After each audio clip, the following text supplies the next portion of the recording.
Amen. Sige, tayo po'y tumayo at batiin po natin ang bawat isa at kamayan natin ang bawat isa. At tayo po ay magsisimula na magpuri sa ating Panginoon. Batiin po natin ang bawat isa. Kamayan po natin, kamayan.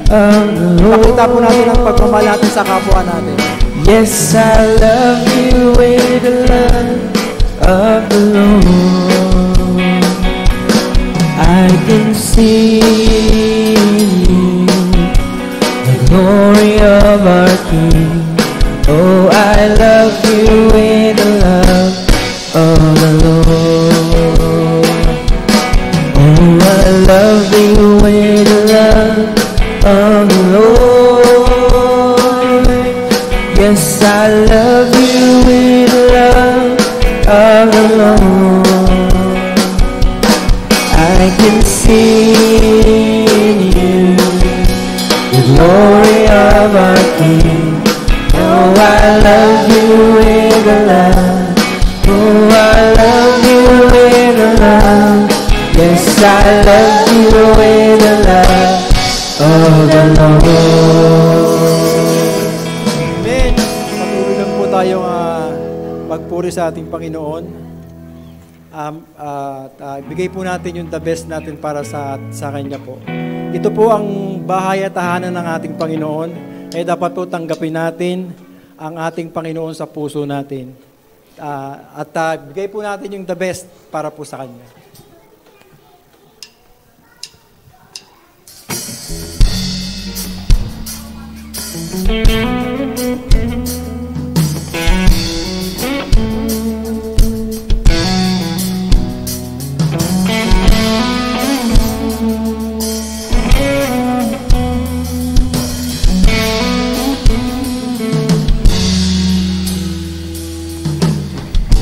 As we gather in this place today, Holy Spirit, come and have your way. Have your way. As we lay aside our own desire, sweep across our hearts with holy fire. Have your way. This is your house, your home. We welcome you, Lord, we welcome you. This is your house, your home. We welcome you today.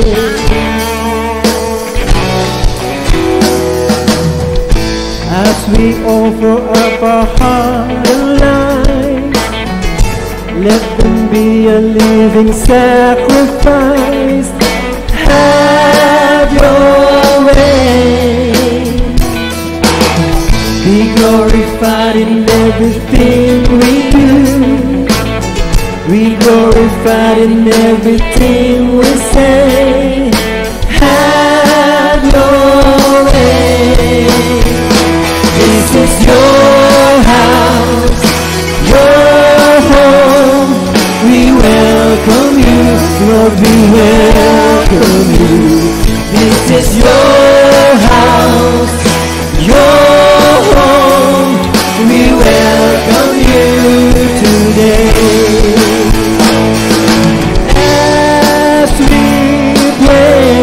As we pray, oh Lord, draw me. It's your voice, we long to hear, we long to hear. This is your house, your home. We welcome you, Lord, we welcome you. This is your house, your home. We welcome you today. This is your house, your home. We welcome you, Lord, we welcome you. This is your house, your home. We welcome you today. This is your house, your home. We welcome you, Lord, we welcome you. This is your house, your home. We welcome you today. We welcome you today. We welcome you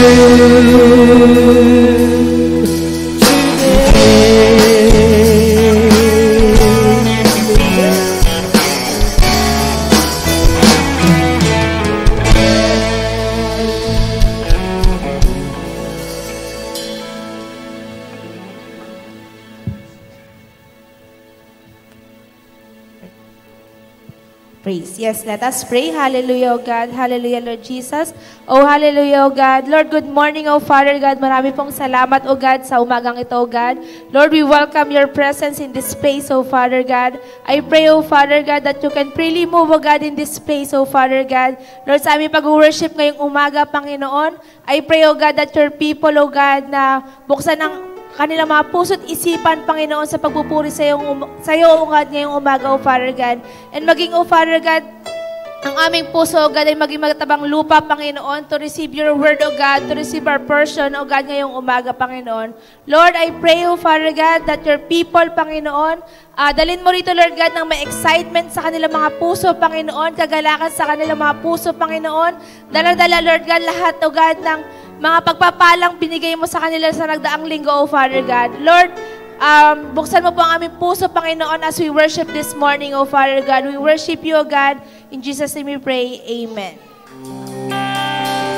Amen. Good morning! Yan, muli sabihin natin sa katabi natin, good morning! Yan, sa likod naman natin, good morning! Amen. So sa umaga pong ito, dahil nalalapit na po ang Pasko, sino po excited sa Pasko? Sa Wednesday, ano na po, November, yan. So tayo po ay aawit na medyo pang Pasko, but it is speak about the joy that comes from our Lord Jesus Christ. Amen? Tayo po ba ay nagagalak? Sabi nga po sa salita ng Panginoon, the joy of the Lord is our strength.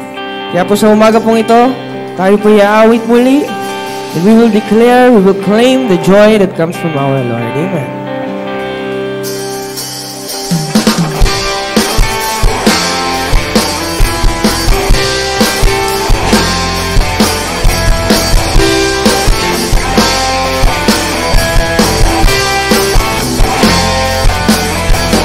Joy to the world, the Lord has come. Let earth receive the King.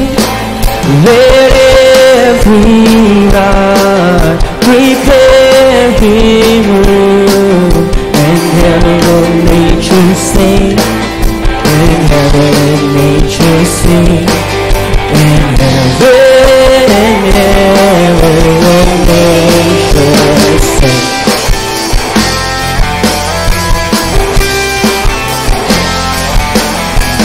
Joy to the world, the Savior reigns. Then all the songs employ,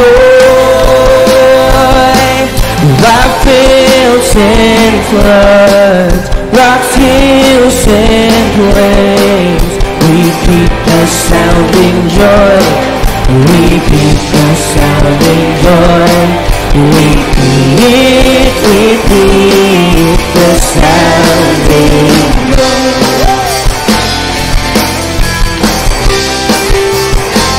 We'll say joy, unspeakable joy, and overflowing well, no tongue can tell.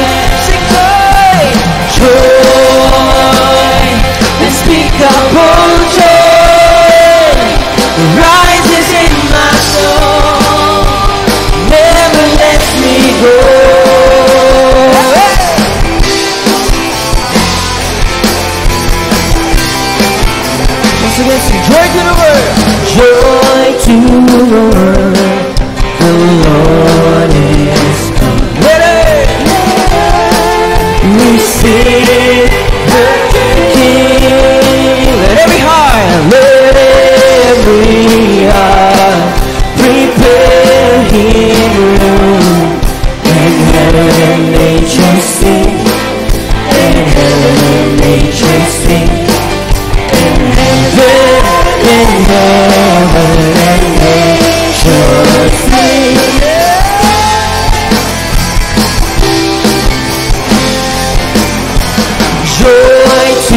the world, the Savior reigns. That all the songs employ, while fields and floods, rock hills and plains, repeat the sounding joy, repeat the sounding joy, repeat the sounding joy.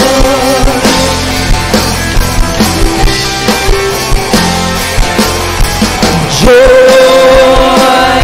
unspeakable joy, an overflowing well, no tongue can tell.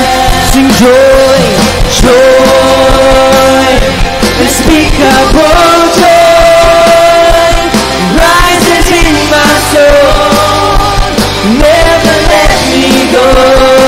Sing joy, joy, unspeakable joy, unspeakable joy, an overflowing well, no tongue can tell. Sing joy, joy, unspeakable joy, rises in my soul, never let me go. He rules the world with truth and grace, and make the nations prove the glory of His righteousness, and wonders of His love, and wonders of His love, and wonders of His love.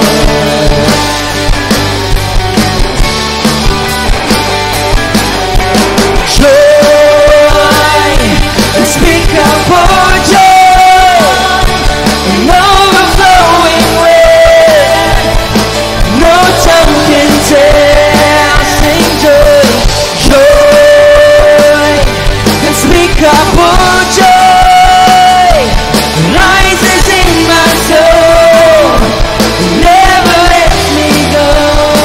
Sing joy, joy, unspeakable joy, an overflowing well, no tongue can tell. Joy, unspeakable joy, rises in my soul, never lets me go.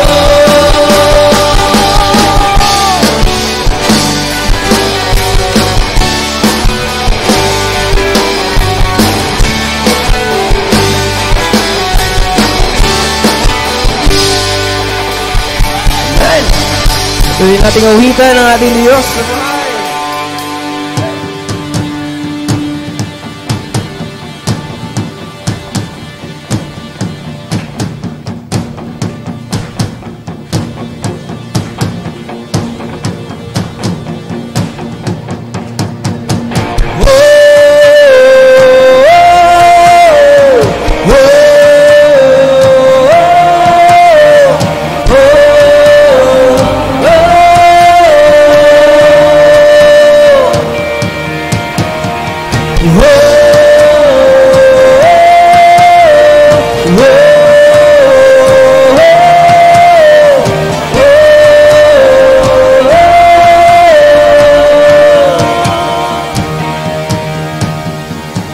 To the Lord, our God and King, His love endures forever.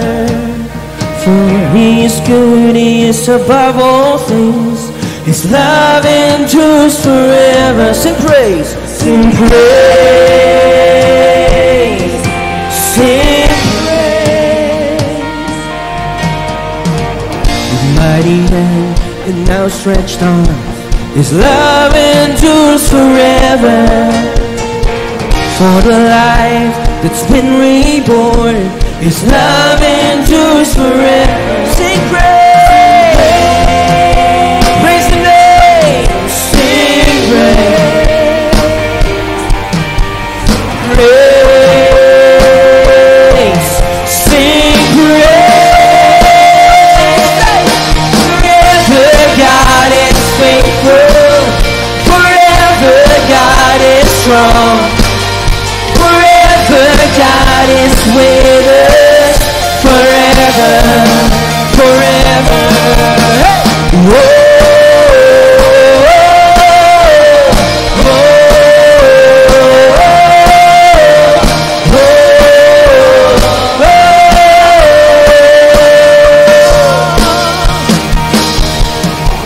the rising to the setting sun.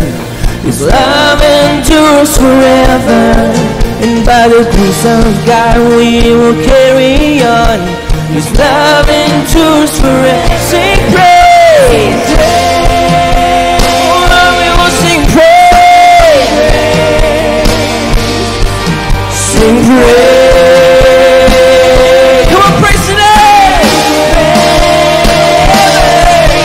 Forever God is faithful. Forever God is strong. Forever God is with us. Forever, forever God is faithful. Forever God is strong. Forever God is with us. Forever, forever.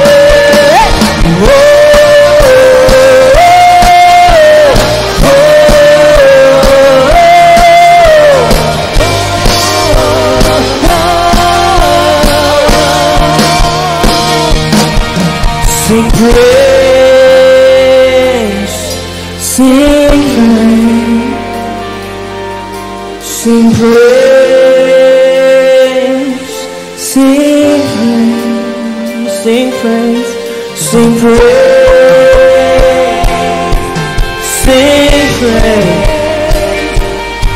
sing praise, sing praise, sing praise, sing praise. God is faithful. Forever God is strong. Forever God is with us. Forever, sing forever. Forever God is faithful. Forever God is strong. Forever God is with us. Forever, forever.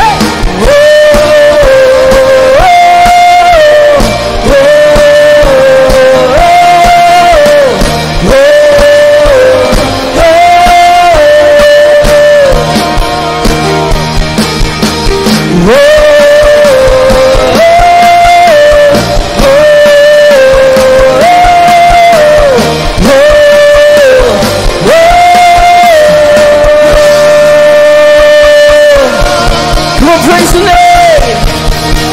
Oh, we thank you for the joy. We thank you for your love, Lord. Forever you are God. Oh, we thank you, Jesus. Oh, come on, church. Let's continue to praise and worship our God. For He is beautiful, He is wonderful, He is powerful. Nothing compares to Him. Nothing can stand against Him. Amen. Let's just give our highest worship unto Him, for He deserves the best from us.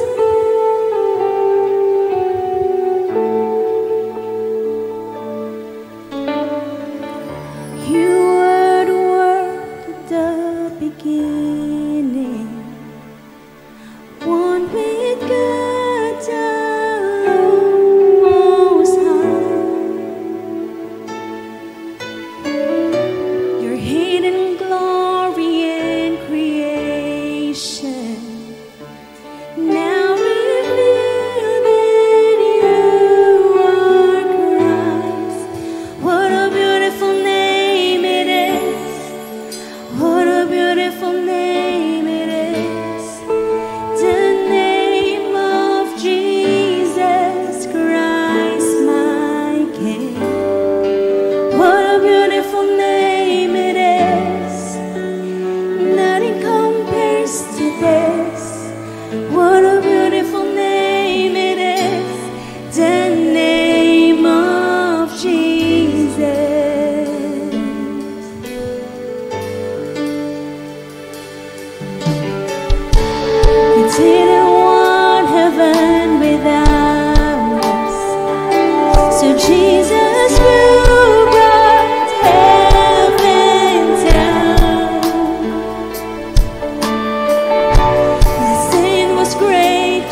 the name of Jesus Christ, my King. What a wonderful name it is. Nothing compares to this.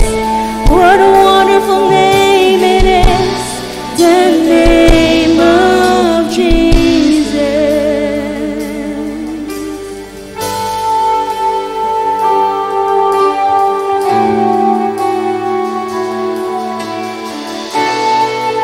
Come on, church, let us continue to declare how wonderful and how powerful He is in our lives.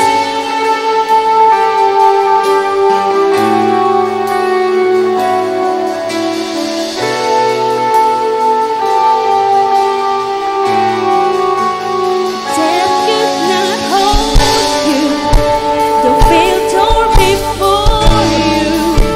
You silenced the boast of sin and grave. The heavens are roaring, the praise of your glory. For you are raised to life again. You have no rival, you have no equal. Now and forever, God, you reign. Yours is the kingdom, yours is the glory, yours is the name above all names. What a powerful name it is. What a powerful name it is. The name of Jesus Christ, my King. What a powerful name it is. Nothing can stand against. What a powerful name it is. The name of Jesus. What a powerful name it is. What a powerful name it is. The name of Jesus Christ, my King. What a powerful name it is. Nothing compares to this. What a powerful name it is. The name of Jesus. Death could not hold you. The veil tore before you. You silenced the boast of sin and grave. The heavens are roaring, the praise of your glory. For you are raised to life again. Come on, let us declare that you have no rival, you have no equal. Now and forever, God, you reign. Yours is the kingdom, yours is the glory, yours is the name above all names.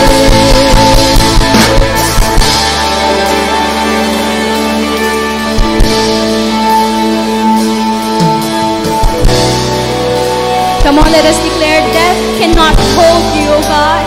Death could not hold you. The veil tore before you. Silence the ghost of sin and grave. The heavens are roaring, the praise of your glory. For you are raised to life again. You have no rival, you have no equal. Now and forever, God, you reign. Yours is the kingdom, yours is the glory, yours is the name above all names. What a powerful name it is. What a powerful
From before time began, you are on your throne. You are God alone. And right now, in the good times and bad, you are on your throne. You are God alone. Sing, you are God alone. You are God alone. From before time began, yes, Lord, you are. You are God alone. You are God alone. Lord, and right now, even in good times, even in bad times, Lord, you are on your throne. You are God alone. Oh, lift your voice and sing, you are God. From before time began, you are on your throne. You are God alone. And right now, in the good times and bad, you are on your throne. You are God alone.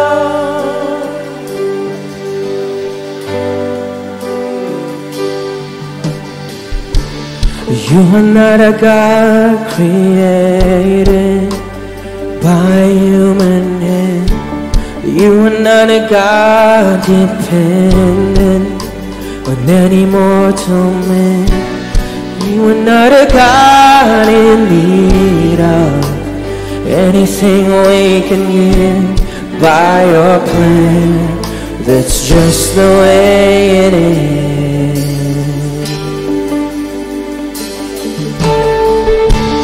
You're the only God whose power none can contain. You're the only God whose name and praise will never end. You're the only God who's worthy of everything we can give. You are God, that's just the way it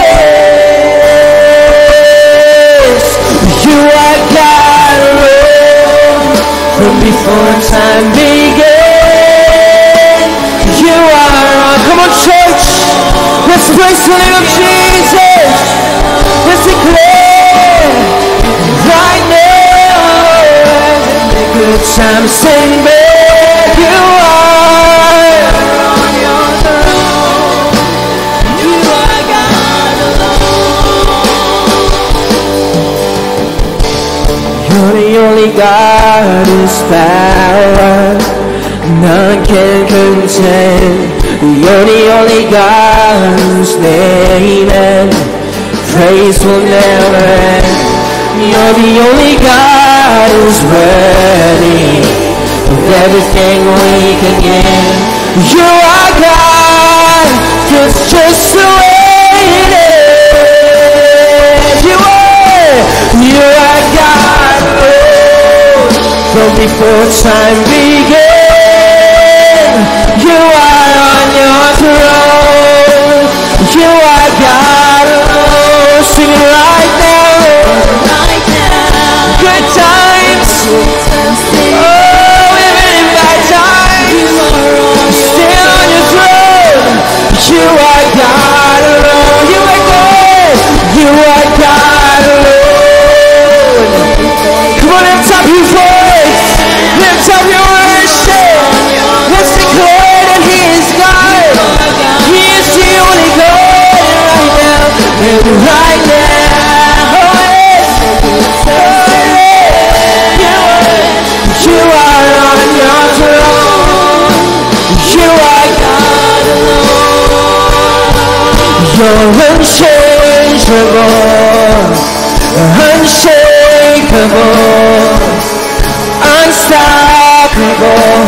That's what you are. You're unchangeable, unshakable, unstoppable. That's what you are. You're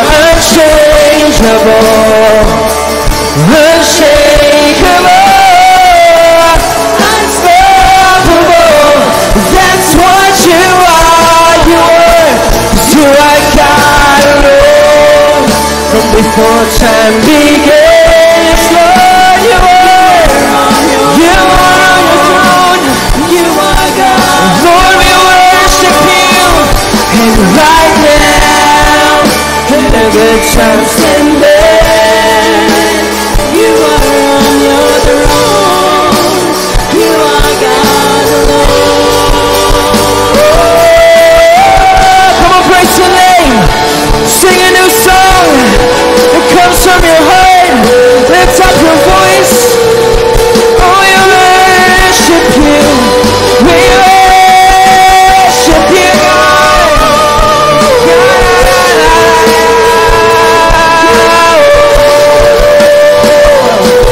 You're the only God. You're the only God. We give you praise. We give you glory.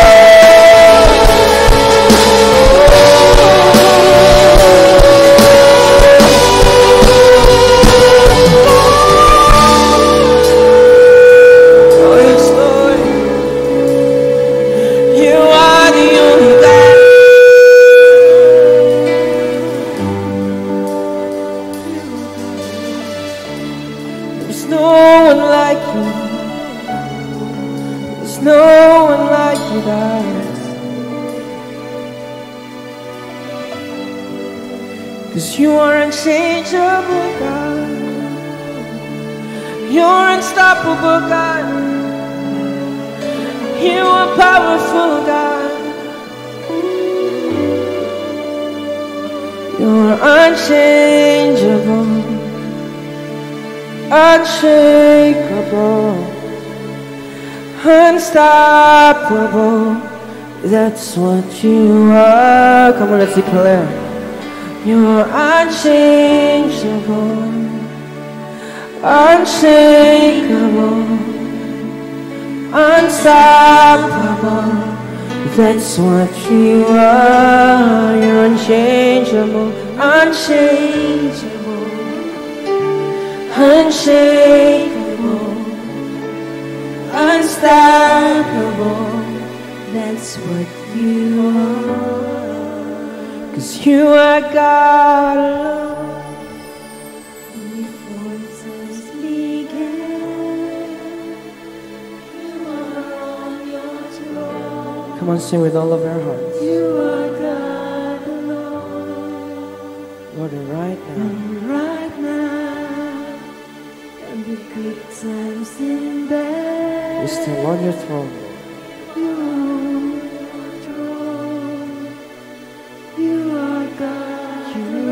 God alone. You are God alone.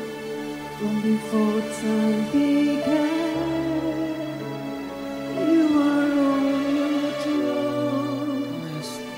You are God alone. There's no one like you, God. And right now, and the good times in bed, you are on your throne.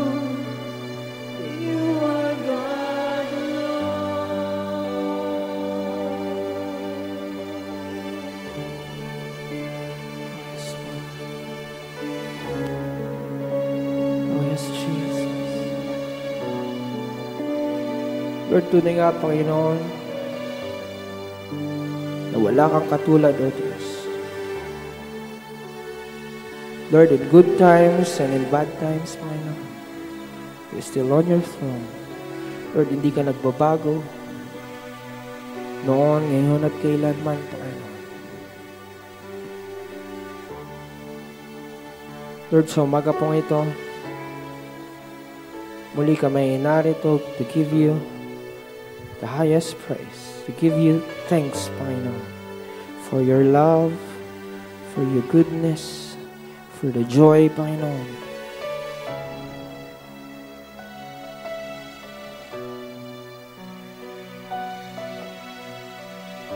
Lord, this morning, you see the deepest desires of our hearts.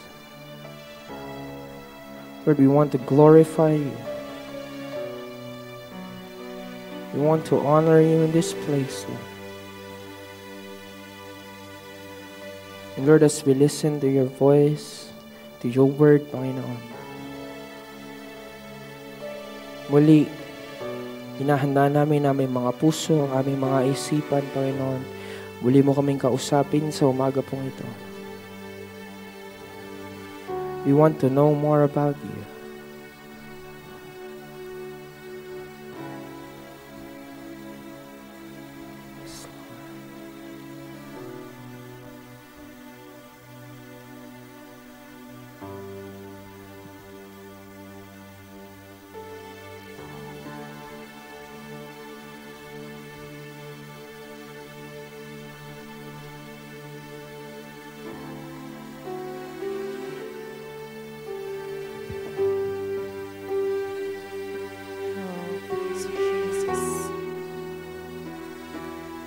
We enthrone you in your praises this morning, O God. Indeed, you alone, the King of Kings, and you are the Lord of Lords. Come take your place in our midst, O God. Inhabit the praises of your people, O God. For you alone we want. You alone we desire, O God.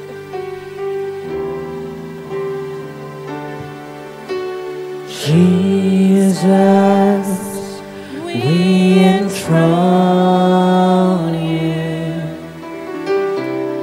We proclaim you are King. Oh, standing here, Standing here in the midst of us, we raise you up in our praise. we raise you up with our praise. Oh, Jesus, we enthrone you. Jesus, we enthrone you. We proclaim you are King. Standing here in the midst of us, we raise you up with our praise. And as we worship, And as we worship, build your throne.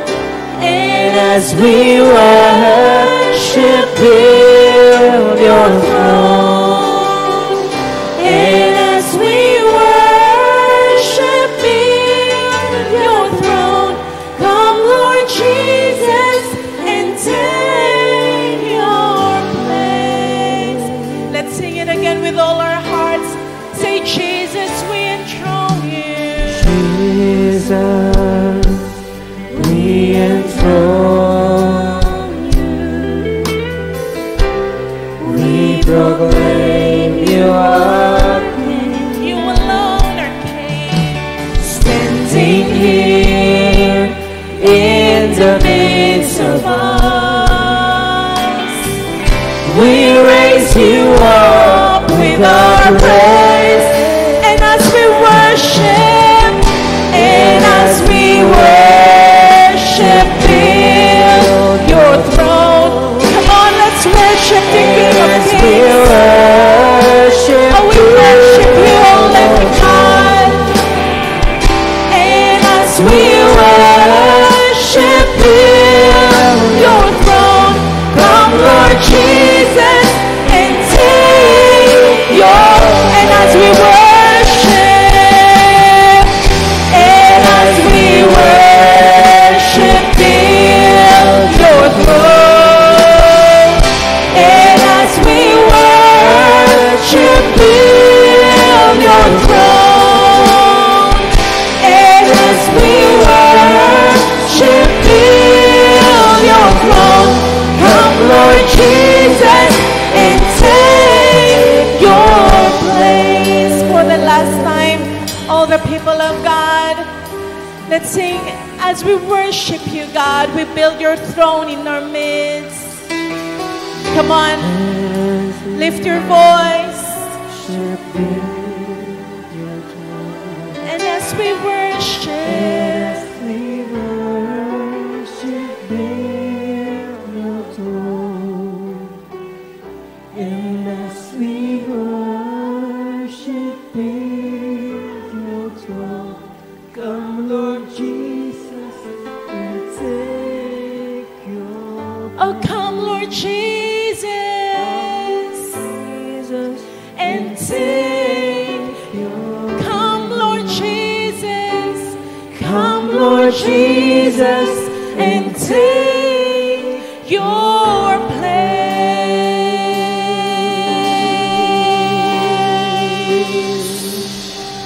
Oh, take your place in our midst, oh God. You alone deserve all our praises. You alone deserve all our worship, oh God. Oh, we welcome you, Holy Spirit. We welcome your presence, oh God. Oh, take your place. Take your place in our hearts. Take your throne in our hearts. Take your throne in our midst, oh God. You alone, oh God, are worthy. You alone, oh God, are exalted. You alone are lifted up. And Lord, we magnify your name, oh God, this morning, oh God. Lord, as we continue to worship you, oh God, in hearing your word, oh, continue, oh God, Lord, to speak to us, oh God. Lord, yes, oh God, let your presence freely move here in this place. And this morning, oh God, Lord, we push back, oh God, Lord, yes, oh God, every heaviness, oh God, Lord, yes, oh God, that heavy cloud, oh God, that Lord, hovering, oh God, upon the head of your children, Lord, we push it back in the name of Jesus. And Lord, yes, oh God, set your people free this morning, oh God. Lord, every captive, oh God, set your people free, oh God, in the name of Jesus, in the name of Jesus, oh God. And Lord, yes, oh God, oh Holy Spirit, continue to teach us to worship you in spirit and in truth, oh God. Lord, we declare, oh God, let your kingdom come, let your will be done, oh God, here in our midst, oh God. Hallelujah, hallelujah, hallelujah. Thank you, oh God. Thank you, oh God. Yes, oh God. Thank you, oh God, for the open heaven. Thank you, oh God. Lord, yes, oh God, that your presence, oh God, will manifest. Is also here, oh God, in our midst this morning, oh God. Lord, as we worship you, as we bless your name, oh God, Lord, we believe, God, that you inhabit, oh God, the praises of your people. Lord, thank you, oh God, for this morning, oh God. We thank you, oh God. We thank you, oh God, for your presence, oh God. For your presence alone makes the difference. Your presence alone makes the difference, oh God. And your presence alone, oh God,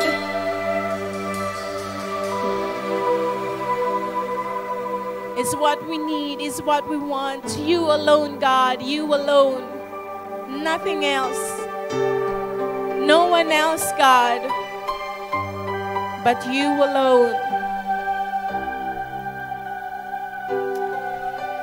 Oh, yes, God. Hallelujah.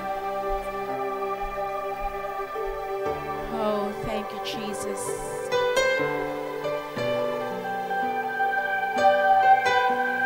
Oh, worthy, worthy, worthy, oh God.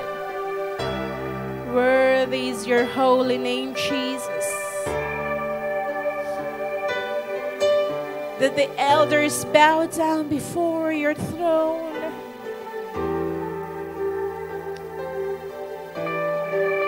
Oh, that the angels, oh God, bow down.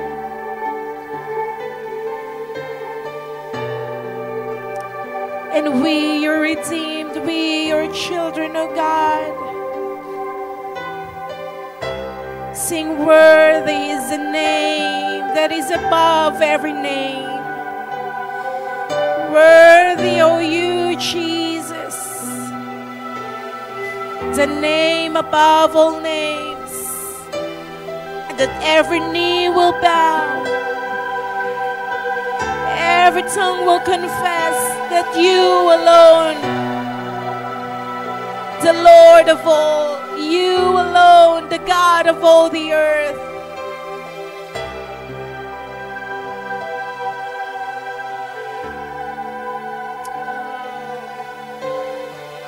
deserve all the praise. You deserve all the praise, God.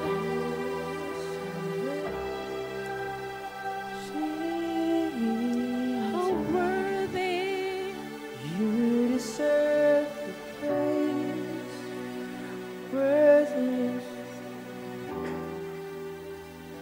Worthy is your name, Jesus. You deserve the praise. Worthy is your name. Worthy is your name. Worthy is your name. Yes, you're Jesus. worthy.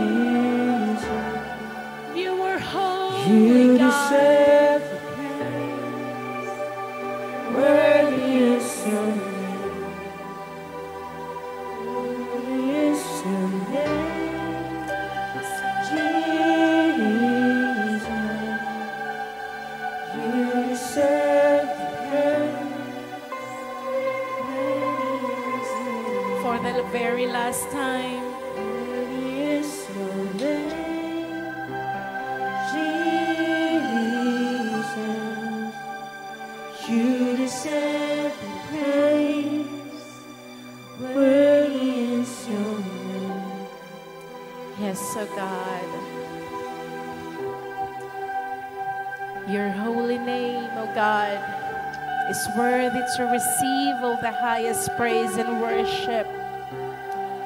Your holy, mighty, and great name of Jesus Christ is worthy to be glorified and to be magnified. Oh, we bless you, oh God, this morning. We offer to you our hearts. We offer to you our lives. We offer to you, oh God, everything that we have. For you are worthy, oh God. You are worthy. You are worthy, oh God. You are worthy. You are worthy. Holy, holy, holy, holy, holy. Oh, yes, oh God. Oh, hallelujah, hallelujah, hallelujah. Oh, yes, oh Jesus. Your beautiful name, your wonderful name, your powerful name, oh God, is worthy to receive all the dominion, all the power, all the blessing, all the adoration, all the majesty, oh God, belongs only to you alone. Oh, yes, oh God. Oh, yes, Lord. Yes. Yes, oh Jesus. Yes, oh God. Oh, yes. You are worthy, oh God. You are worthy, oh God. Oh, thank you, Lord. Thank you, Lord. Thank you, Lord. Thank you, Lord. Thank you, Lord. Thank you, Lord. Thank you, Lord. Oh, yes, Lord. Hallelujah. Hallelujah. Hallelujah. Come on. Give the best praise. Give the best worship. Give your best. Hallelujah. Hallelujah. To the King of Kings, to the Lord of Lords. Hallelujah. Hallelujah. Thank you, Lord. Thank you, Lord. Thank you, Lord. Thank you, Lord. Yes, oh God. Yes, oh God. Yes, oh God. Yes, thank you, Jesus. Thank you, Lord. Thank you, Lord. Amen. Thank you, oh God. Thank you, oh God. Thank you, oh God. Thank you, oh God. Thank you, Lord, for clearing the atmosphere, oh God. Thank you for your presence that is hovering, oh God. Thank you, Lord, for the breakthrough. Thank you, oh God, for the liberty, for the freedom, oh God, that you have given to us this morning, oh God. Thank you for setting your peoples free, oh God, setting our hearts free, oh God. Oh, thank you, Jesus. Indeed, there is power in your name. Thank you, oh God. Thank you, oh God. Come on, let's give the best clap offering to our God. For He alone, He alone, He alone deserves the praise. Thank you, Jesus. Thank you, Jesus. Thank you, Jesus. Thank you, Jesus. Hallelujah, hallelujah, hallelujah, hallelujah. Amen, amen, amen, amen. Thank you, Lord. Thank you, Lord. Thank you, Lord. Amen. Purihin po ang Panginoon. Can we all sit down into the presence of our God po? Praise God. Thank you, Lord. Thank you, Lord. Salamat po, Panginoon. Hallelujah. Hallelujah. Can we call our kids po? Or nandun na sila sa kids room? Kung nasa kids room, okay lang po kung nandun na. Pero kung, ayan. Sige po, can you come? Tayo po ay pagpe-pray lang po natin kayo bago kayo pumunta po sa inyong mga rooms. Thank you, Lord. Hallelujah.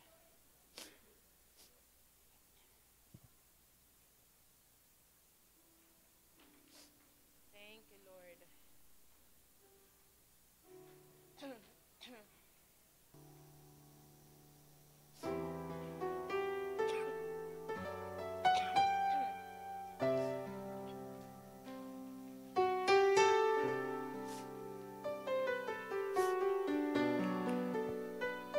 Amen.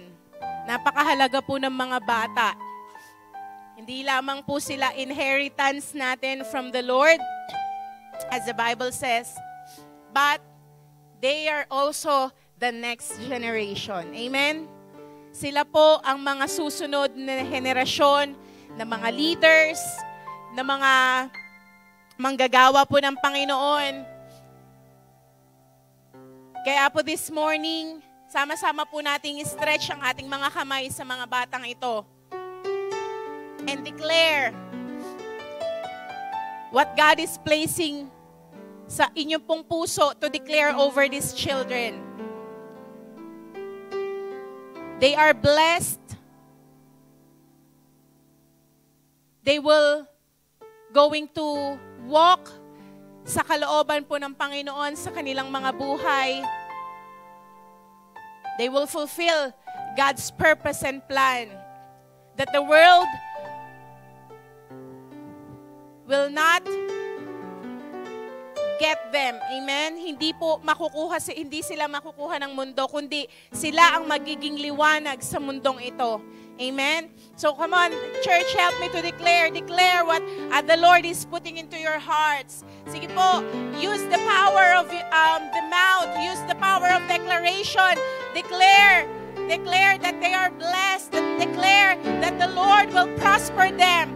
Amen. Yes, Lord. Yes, oh God. Thank you, Lord, for your covering upon these children, oh God. Lord, yes, oh God. Thank you for preserving them, oh God. Yes, Lord. Yes, oh God. Thank you, God, for taking care of them. Yes, Lord, that providing all their needs, oh God. Lord, thank you, oh God.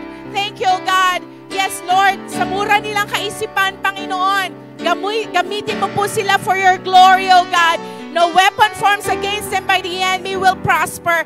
Thank you, oh God, for the blood of Jesus that covers each and every one of them. Yes, oh God. Yes, Lord, thank you, oh God, for the good health. Thank you, oh God, for the strength. Thank you for the healing, oh God. Thank you, oh God. Yes, Lord, for the wisdom, knowledge, understanding. Yes, oh God, even discernment, oh God, revelation that comes from you, oh God. Yes, Lord. Yes, oh God. Yes, Lord, all these children belongs to you, oh God. They are yours, oh God. They are yours, oh God. And Lord, yes, oh Father God, we entrust their lives to you. And even, Panginoon, sa kanila pong Sunday school ngayon, oh God. Lord, give them, oh God, the wisdom, oh God. Even, Lord, ang magtuturo po sa kanila, Father God. Give her, oh God, the wisdom, the knowledge, understanding that comes from you. And help her, oh God, Lord, na mapaunawa niya po sa mga batang ito, oh God, ang iyong salita. At Lord, salamat, Panginoon, sa mga anghel mo na nakabantay na, Panginoon, sa children's room. Lord, sa four corners ng room na yun, oh God. Lord, let your presence, oh God, Lord, yes, oh God, saturate that place, oh God, that they will be able, oh God, Lord, to see, oh God, who you really are, Panginoon, sa kanila pong mga buhay. Salamat, oh God. We entrust these kids, oh God, these children into your mighty name, mighty hands, oh God. And indeed, oh God, Lord, thank you, oh God, for your plans and your, oh God, your good future that you have for them, Panginoon. Ito po'y pinanghahawakan namin sa kanila pong mga buhay. And we thank you, oh God. We bless you. We glorify you, Jesus. We honor you, oh God. These things we pray in Jesus' name. Amen and amen. Sige po. Dahan-dahan lang po. Walang tatakbo sa ating mga bata. Amen.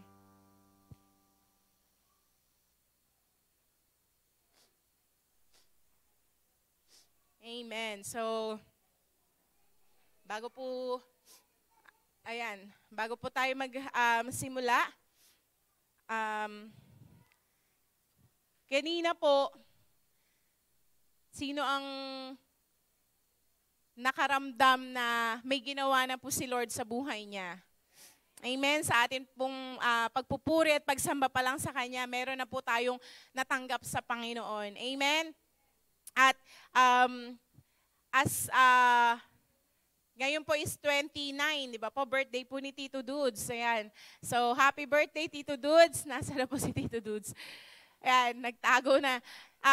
Yun nga po, as we approaching yung pong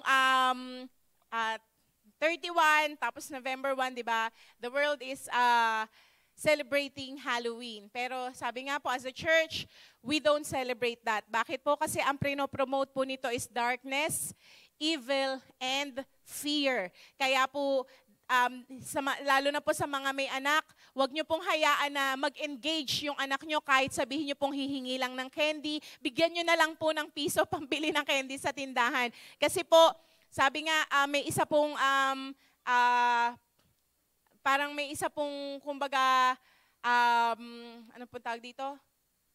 Nagsabi na sabi niya, tuwang-tuwa daw po si Satanas kasi may isang araw sa buong taon na ang mga bata sineselebrate siya. Anong araw yon? Yun nga po, yung Halloween. Kasi nga, it's not about yung costume, it's not about yung mga props na may mga spider, may mga web, mga kung ano-ano pa po, but it's all about Satan. Kaya dapat po tayo as a church, kumbaga open po ang ating mata doon that it's not from God. So, hindi po tayo nagse-celebrate ng ganun. Amen? Lalo na po yung mga may anak. Ako po talagang every now and then, kahit po sa mga palabas, pag po may mga even kumakanta na Halloween, kahit sila mga baby shark pa yon, alam po nila, sinasabi nila, Mami, di ba, yung Halloween kay Satan yun? Sabi ko, oo, kaya dapat hindi kayo nanonood niyan. Hindi nyo dapat yan pinakikinggan. Kumbaga, let's guard the ears of our children. Let's guard the eyes of our children na hindi po sila ma-fall sa trap ng kaaway. Amen po? Amen. So, ngayon pong araw na to, si Labisha po, tsaka po si Rev Stella ay nasa Pasig po sila ngayon dahil na-invite po si Bishop to be the guest speaker of, nakalimutan ko po yung name ng church, pero siya po yung speaker po nila doon, kaya po, ayan, nandun po sila ngayon. So, tayo po ay dumako na sa salita ng Diyos ngayon pong umagang ito. Amen. So, kumbaga yung pag-uusapan po natin ngayon is kumbaga parang conclusion, kumbaga ng nung pinaka-tema natin this month of October na Created to Rule. So, sabi nga po, yung rulership, dominion, kumbaga magkaka-relate po itong mga words na to. And even the leadership, di ba, kumbaga magkakaano po sila. So, balikan lang po muna natin ang sinasabi, sabi po dun sa key verse natin sa Genesis 1, verse 26. Genesis 1 verse 26, sabi po dito, Then God said, Let us make man in our image, after our likeness, and let them have dominion. Amen? Ayan po. Let them have dominion. Ayan. Saan daw po? Over the fish of the sea, over the birds of the heavens, and over the livestock, and over all the earth, and over every creeping thing that creeps on the earth. So, ayan po yung key verse po natin. Sa verse 26, ano po yan? Ayan, Genesis 1:26. And then mag-jump lang po tayo sa, continue na po natin. Sa 27, sabi po dito, so God created man in His own image. In the image of God, He created him. Male and female, He created them. So, yung po tinuturo sa atin sa science, na galing daw po tayo sa, sa mga apes, tama ba?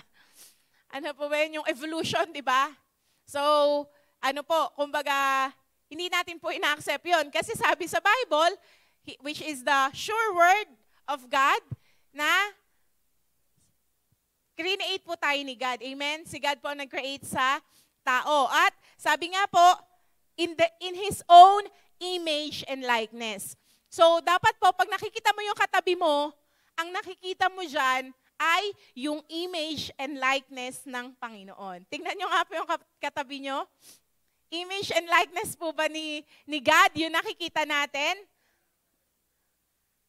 Or may nakikita pa po tayong, lalo na po, no, pag yung kumbaga familiar kayo sa isa't isa, kunwari asawa mo, o kaya kapatid mo, o kaya alam mo yung mga talagang mga ginagawa niyang kalokohan or okay lang po yan kasi sabi naman po sa Bible, we are being changed from glory to glory. So wala pa tayo po dun sa position na talagang perfect na tayo, kumbaga binabago po tayo ng Panginoon. Amen?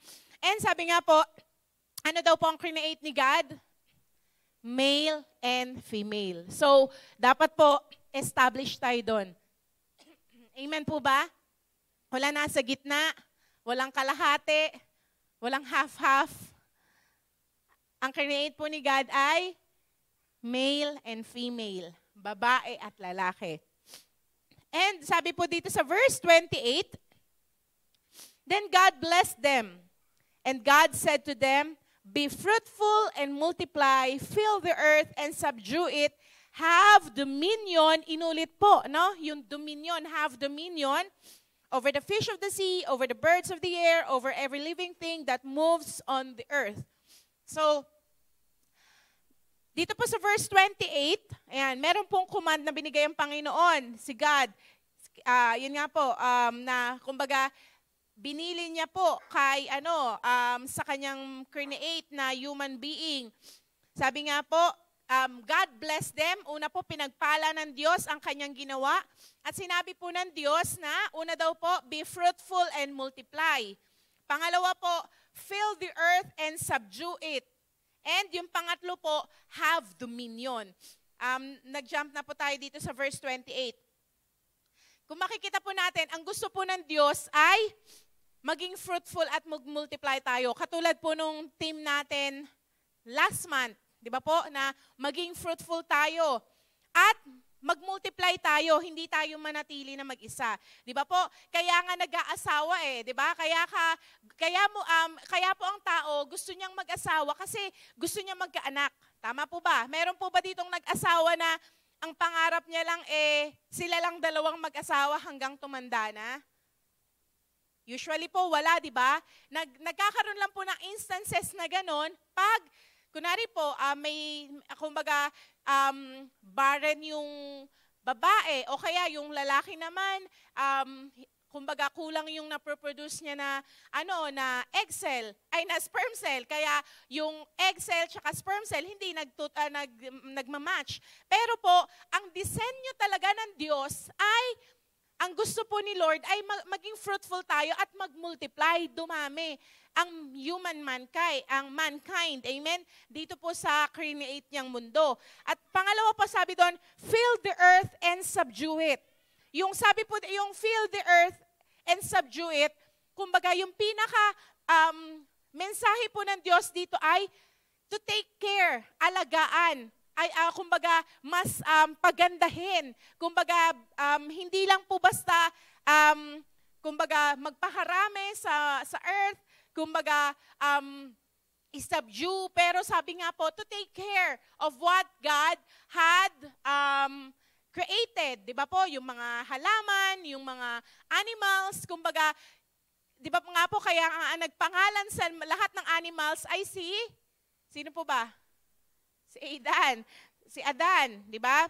And ito po yung number 3, have dominion. So, sabi nga po, pag sinabing dominion, katulad ng mga pinag-aralan natin ng mga nakaraan, kumbaga, may binibigay po sa yung authority na, kumbaga, pangalagaan.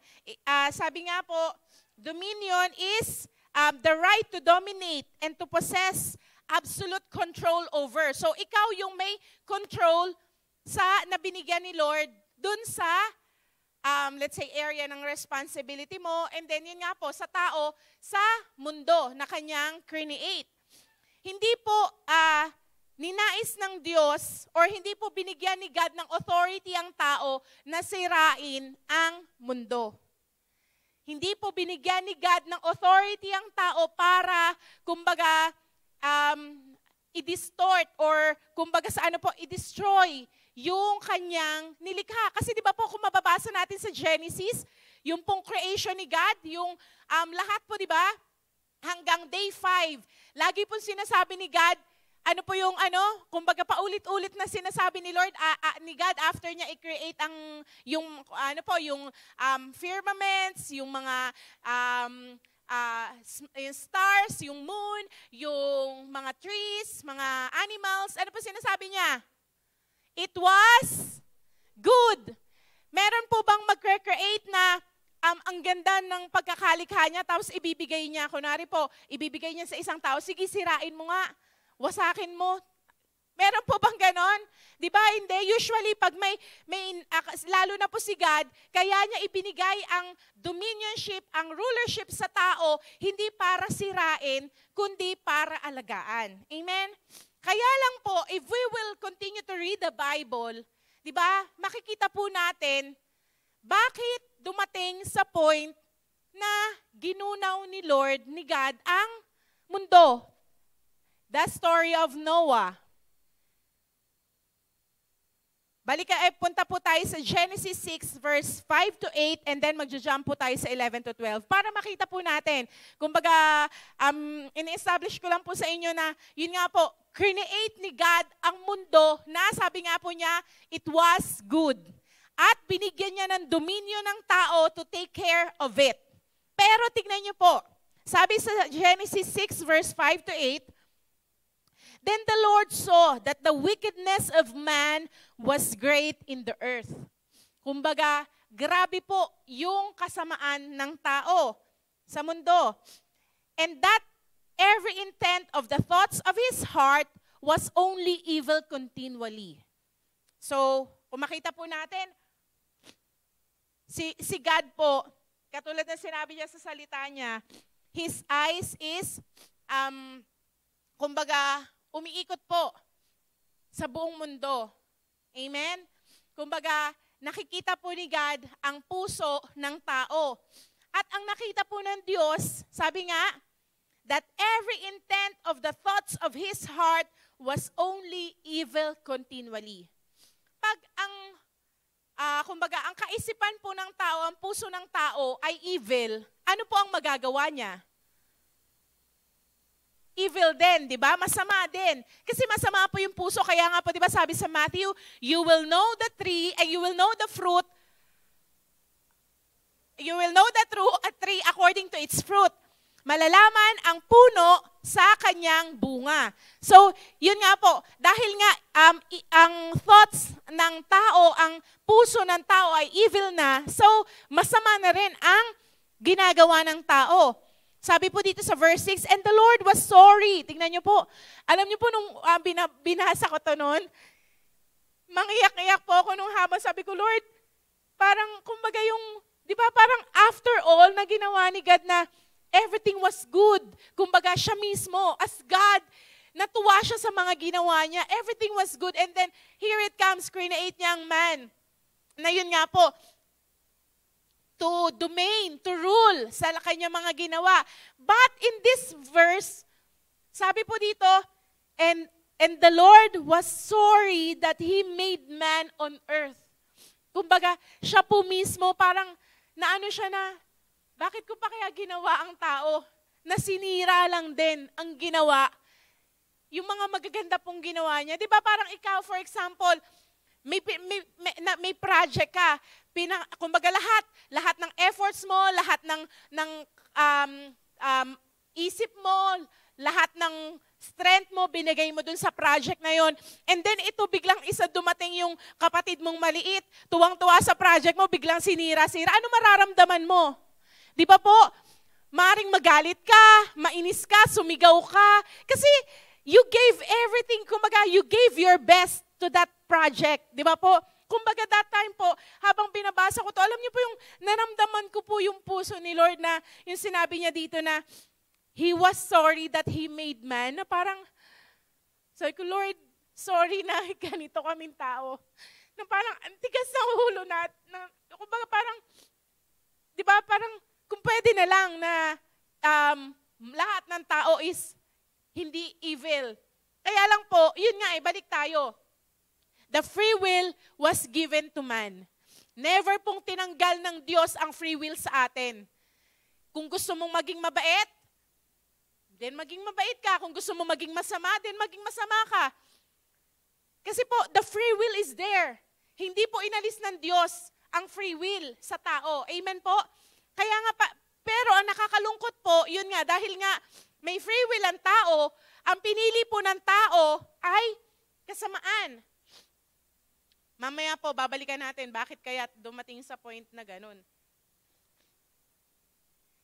Tapos sabi niya po dito, and the Lord was sorry that He made man on the earth and He was grieved in His heart. Kumbaga nag-grieve po ang puso ng Diyos na create niya ang tao. So the Lord said, I will destroy man whom I have created from the face of the earth, both man and beast, creeping thing and birds of the air, for I am sorry that I have made them. Di ba po parang pag mababasa mo to, kumbaga parang, sino po dito yung pag nagbabasa, kumbaga ninanamnam mo yung binabasa mo. Kasi po, ako, yun nga po, yung habang binabasa ko to, talagang mangiyak-ngiyak po ako nung binabasa ko to na parang naramdaman ko po yung heart ni Lord na, Lord, grabe yung kasamaan ng tao, na parang dumating sa point na you were sorry na create mo pa ang tao. At nag-grieve po ang puso ng Diyos dahil sa kasamaan ng tao. Pero ito po, sa verse 8, but Noah found grace in the eyes of the Lord. So biro nyo po, sa lahat ng tao during that time, si Noah lang po ang, kumbaga, nakakuha ng puso ng Diyos, ang nag-decide to live righteously, to live a life that is pleasing to God, na kahit ang buong mundo po, buong kasamahan nila, ay puro wicked na, puro kasamaan na ang ginagawa. Kaya po, Noah found grace in the eyes of God. Sa verse 11 po, jump tayo sa verse 11. The earth also was corrupt before God, and the earth was filled with violence. Ayan po, tingnan nyo, di ba? Create po ni God, balik lang tayo, create ni God ang mundo nang it was good. Tama po ba? Pero pagdating sa verse 11 ng chapter 6, the earth was corrupt before God, and the earth was filled with violence. Sa verse 12, so God looked upon the earth, and indeed it was corrupt, for all flesh had corrupted their way on the earth. So, kanino po binigay yung dominion, yung rulership? Bakit naging corrupt ang earth? Wala naman pong sariling free will. Yung mga halaman, di ba? Yung mga isda, yung mga creeping things na nag-creep sa yung mga lahat, except sa tao. Di ba po? Only man, tayo, kumbaga, ang binigyan ng rulership. So, kung babalikan po natin, bakit naging corrupt ang mundo? Dahil po sa tao. Sa Genesis 7:23 to 24, tignan niyo po dito. Ito na po yun. Sa Genesis, na po tayo? 7. Ito na po yung, bumaha na po. Sabi po dito, sa verse 23, So He destroyed all living things. Talaga pong walang natira. Na-wash out lahat. He destroyed all living things which were on the face of the ground, both man and cattle, creeping thing, and the bird of the air, for they were destroyed from the earth. They were destroyed from the earth. Only Noah and those who were with him in the ark remained alive. And the waters prevailed on the earth 150 days. So 150 days po, nasa arko sila. Lahat po namatay. Lahat ng nakatira sa lupa. Except lang yung mga nasa dagat na po or nasa tubig na. So sabi nga po, everything was destroyed. Lahat po ay nawasak. Kumbaga talaga pong winipe out ni Lord. And then, sabi po dito sa sa Genesis 8, verse 20 to 22, ito na po yung humupa na yung baha. Lumabas na sila Noah. At sabi po dito sa verse 20, then Noah built an altar to the Lord and took off every clean animal and of every clean bird and offered burnt offerings on the altar. And the Lord smelled a soothing aroma. And then the Lord said in his heart, I will never again curse the ground for man's sake, although the imagination of man's heart is evil from his youth, nor I will again destroy every living thing as I have done. So tingnan niyo po, kung makikita po natin dito, na ito po yung sinasabing grace ni God. Ano po pagsabing grace? Hindi, kumbaga parang for example po, may sasakyan ka, nasa labas. Yung sasakyan mo ninakaw, pagising mo sa umaga, wala na. And then, ito ngayon, nakita mo yung nagnakaw. Nakuha mo yung sasakyan mo, nakita mo yung, nahuli mo yung magnanakaw. Pero, hindi mo siya sinampahan ng kaso, instead, binigay mo pa sa kanya yung sasakyan mo. That is an illustration of grace.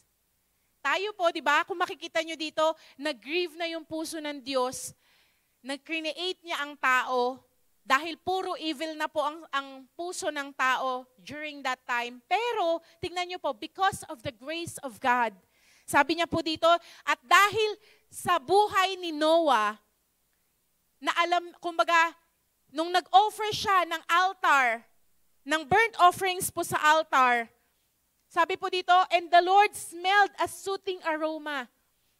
So naamoy po ng Diyos yung offering ni Noah at because of that, tingnan niyo po, binigay ni God ang grace. Sabi niya dito, and the Lord said in his heart, I will never again curse the ground for man's sake, although the imagination of man's heart is evil from his youth, nor will I again destroy every living thing as I have done. Ibig sabihin po, kumbaga, kung i-relate lang natin, as we worship God, as we honor Him, kumbaga, lalo na po kung ang pagsamba natin sa Diyos is from a broken spirit and a contrite heart, yung sinasabi po sa Book of Psalms, naaamoy po ito ng Diyos as a sweet-smelling aroma. Kaya, I encourage everyone, pag pupunta kayo dito sa church,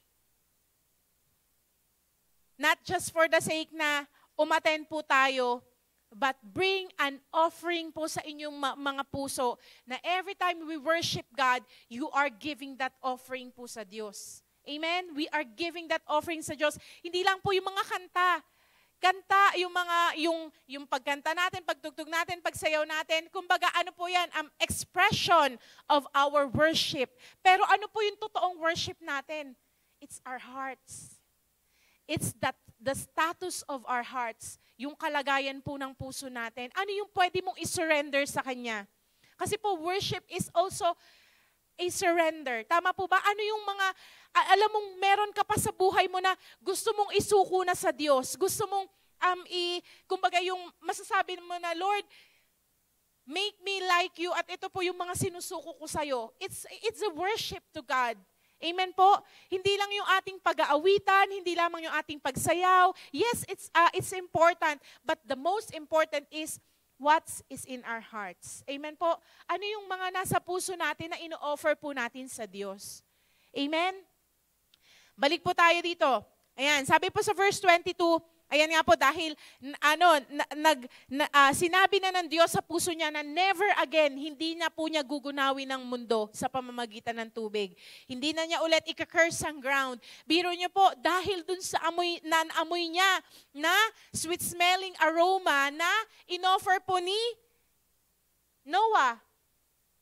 Imagine niyo po, kung tayo kaya may inoffer po sa Diyos na naamoy niya yung sweet-smelling aroma, ano kaya yung sasabihin ng Diyos sa puso niya regarding sa atin? Diba? Sabi niya po dito sa verse 22, while earth remains, seed time and harvest, cold and heat, winter and summer, and day and night shall not cease. So, kumbaga, naging pangako po ng Diyos yan. Kaya po, yun nga po, di ba, yung rainbow is the sign of God's covenant. Ang rainbow po, ang totoong meaning po niyan is God's covenant na hindi niya na muling gugunawin ang mundo. The rainbow is not for the LGBTQ. Kinopya, kumbaga, inagaw lang, kumbaga, para hinihiram lang nila, pero mali pa yung interpretasyon nila. Kaya po, kumbaga, kung may gumamit po ng rainbow, don't think agad na, ay, siguro LGBTQ to or ano, di ba po? Parang ganon. Kasi iyan yung flag nila, ayan yung ginagamit nila. Ano. But the real meaning of rainbow is God's covenant, God's promise na hindi niya na po ulit gugunawin ang mundo sa pamamagitan ng tubig. Amen? Kailangan po i-redeem natin yun kasi ano yun eh, covenant yun ni Lord, promise yun ni Lord, pero yun nga po, ninanakaw ng kaaway, ginagamit niya sa maling kapamamaraanan. And dito po sa Genesis 9 verse 1 to 12, ito po yung time na blines na din ni God ulit sila Noah. Tignan niyo po. Meron po akong gustong ipakita sa inyo dito. Sabi po dito sa verse 9, chapter 1 and 2 ng verse ng verse 1 and 2 ng chapter 9. Sabi po dito, so God blessed Noah and his sons and said to them, ito po, be fruitful and multiply and fill the earth. Tignan niyo po, ito na lang yung sinabi ni God. Sandali lang po, tignan niyo po. Be fruitful and multiply and fill the earth. Verse 2, the fear of you and the dread of you shall be on every beast of the earth, on every bird of the air, on all that move on the earth, and all of the fish of the sea, they are given into your hand. Ano po sabi dito?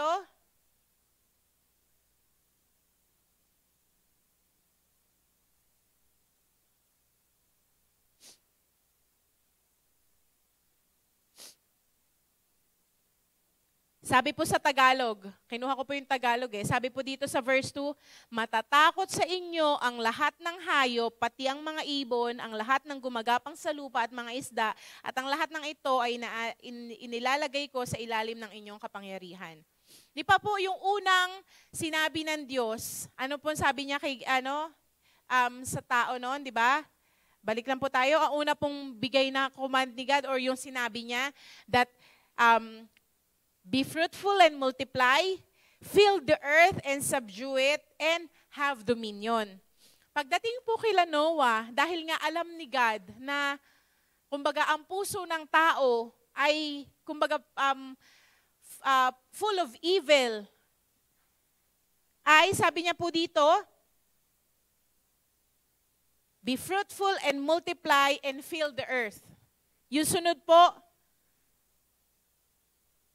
the fear of you and the dread of you shall be on every beast of the earth, every bird of the air, and all that move on the earth, and all the fish of the sea, they are given unto your hand. Yes, nandun pa rin po yung dominion na binigay ni God. Pinagkakatiwala pa rin ni God po yung mga animals sa tao. Pero, ano po sabi doon? Sa Tagalog, matatakot na po sila sa tao. Diba? Kaya, kumbaga, tignan po natin ngayon, iba po parang, especially po yung mga, let's say, mga inaalagaan po yung animals. Di ba? Pag yung isang mo lang na, kunwari, yung galit na boses mo na alam nila, natatakot na po, yung, let's say, mga aso, mga pusa, alam nila, may fear na sa puso nila sa tao. Bakit kaya? Dahil, maari pong, yun nga, dahil nga dun sa, there's part of may part po ang tao na may evil thoughts, may evil heart. Eh, di ba, pag may evil thoughts, may evil heart, ano po ang, kumbaga, result nun? May harm. Di ba? Kaya, may fear na ang mga animals po sa tao. Pero yun nga, kumbaga, still, balik po tayo dun sa pinaka-topic natin, binigyan pa rin po ng, kumbaga, authority ni God ang tao na pangalagaan, kapangyarihan na i-take care ang mga animals. At sabi po dito, God calls mankind to have dominion over. Sa Hebrew verb po, ang ibig sabihin ng dominion, have dominion over is rada. It means to rule by going down and walking among your subjects as an equal. Ibig sabihin po, kahit na tayo yung nagro-rule, kumbaga, hindi natin, kumbaga parang, ano po tawag dito? Kumbaga parang, sobrang mamaliitin yung mga create ni God. Ayun daw po yung meaning ng dominion over. Kumbaga, walking among your subjects as an equal, na totally equal na parehas tayo. Kahit hayop ka, tao ako, sabay tayong kumain, sabay tayong maglakad, ganyan, or whatever. Ibig sabihin po, mankind has been commissioned by God to rule over the earth, not thinking of himself as better than, or as an owner free to do whatever he chooses with creation. Katulad po nung binanggit ni Pastor Alvi the last time na nagturo siya, but as a manager who is humility maintains an understanding of who the true owner is. Ibig sabihin po, na tayo daw po, binigyan ng dominion ni God na sa mga create niya, hindi para angkinin. O kunwari po, o itong sa lupa na to, akin to. O lahat ng nakatanim dyan, akin yan. Lahat ng mga hayop na nandyan, akin yan. Pag mamay-ari ko yan, mali pong kaisipan yun. Ano po sabi doon? Not as the owner, but the manager. Pag sinabing manager, pinangangalagaan mo yung mga pinagkatiwala sa'yo, but not necessarily sa'yo yun. Amen po? So, ganun po yung nais ng Diyos sa atin na maunawaan natin kung sino talaga yung totoong owner. At sino po ba ang totoong owner ng lahat? Ang ating Diyos, amen? We are just stewards, katiwala po. We are just managers. Amen? So, sabi nga po, nung lumabas na si Adam at si Eve sa Garden of Eden, makikita po natin na doon nagsimula yung, sabi nga po, yung first murder na nangyari sa balat ng lupa. Na pinatay po ni Cain si Abel. Amen?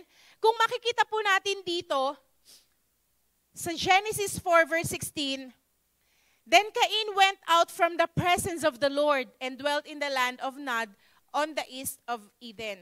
Alam niyo po, pinakita po sa akin ni Lord dito, dahil nga diba, nung pinatay ni Cain po si Abel, humingi po ng, kumbaga umiyak yung dugo ni Abel sa Diyos, na kaya po, kinonfront po ni God si Cain, di ba? Na, where's your brother? Nasaan ang kapatid mo? Ang sagot po ni Abel, am I my brother's keeper? Sabi niya gano'n. Tapos sinabi po ni God na yung dugo ng kapatid mo ay umiiyak. Di ba po? Humihingi ng tulong. So, ano pong nangyari? May binigay po na pataw, na parusa si God. Kumbaga, nagka-curse si Cain. Di ba po? At dito sa chapter 4, verse 16 po, sabi dito, then Cain went out from the presence of the Lord. Si Cain mismo, umalis siya sa presensya ng Diyos. Ano po ang implication nitong yun nga po, in having dominion, in rulership? Ito po yung pinakita sa akin ni Lord habang pinag-aaralan ko po ito. When the presence of God is not present, instead of man taking dominion, sin and iniquity is the one domains humanity. Ano po ibig sabihin nito? Pag wala po tayo sa presensya ng Diyos, instead na tayo po, di ba tayo yung binigyan ng dominion tayo yung binigyan ng rulership sa mga create ni God.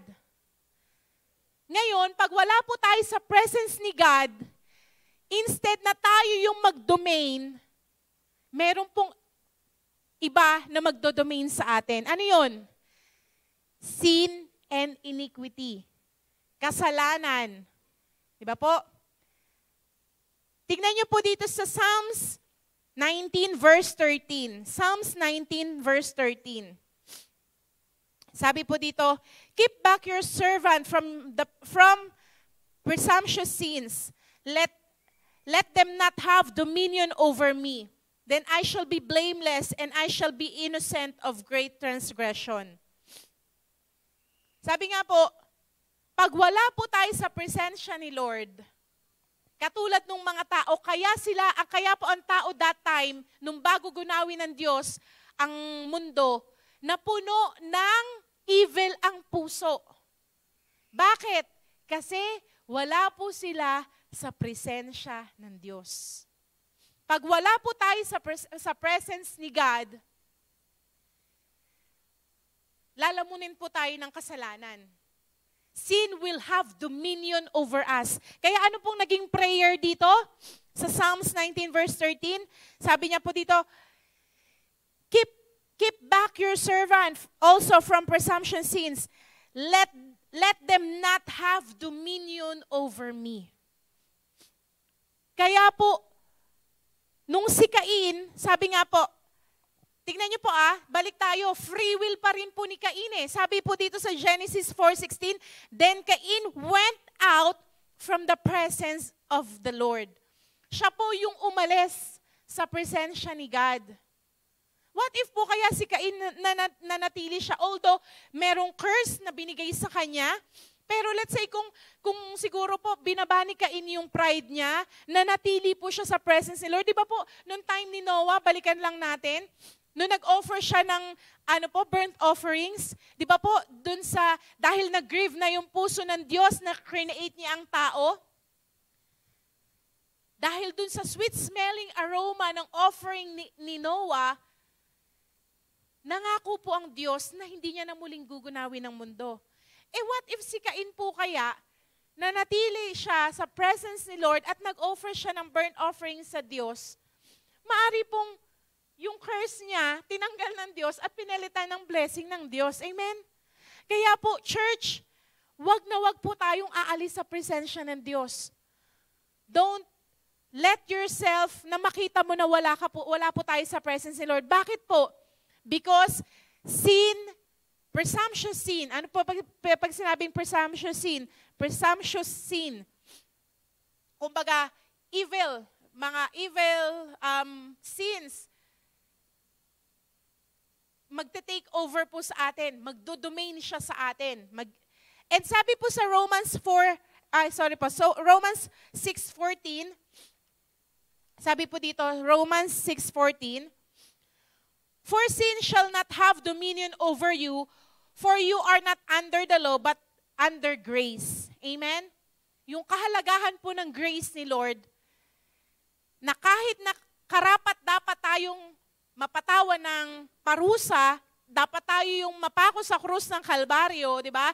Dapat tayo yung mapunta po tayo sa impyerno, because of the grace of God. Sabi nga po, sin shall not have dominion over you. It's the grace of God. Ito po mamaya pag-aaralan pa po natin.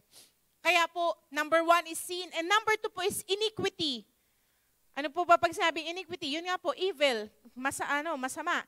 Sabi sa Psalms 119 verse 133, direct my steps by your word and let no iniquity have dominion over me.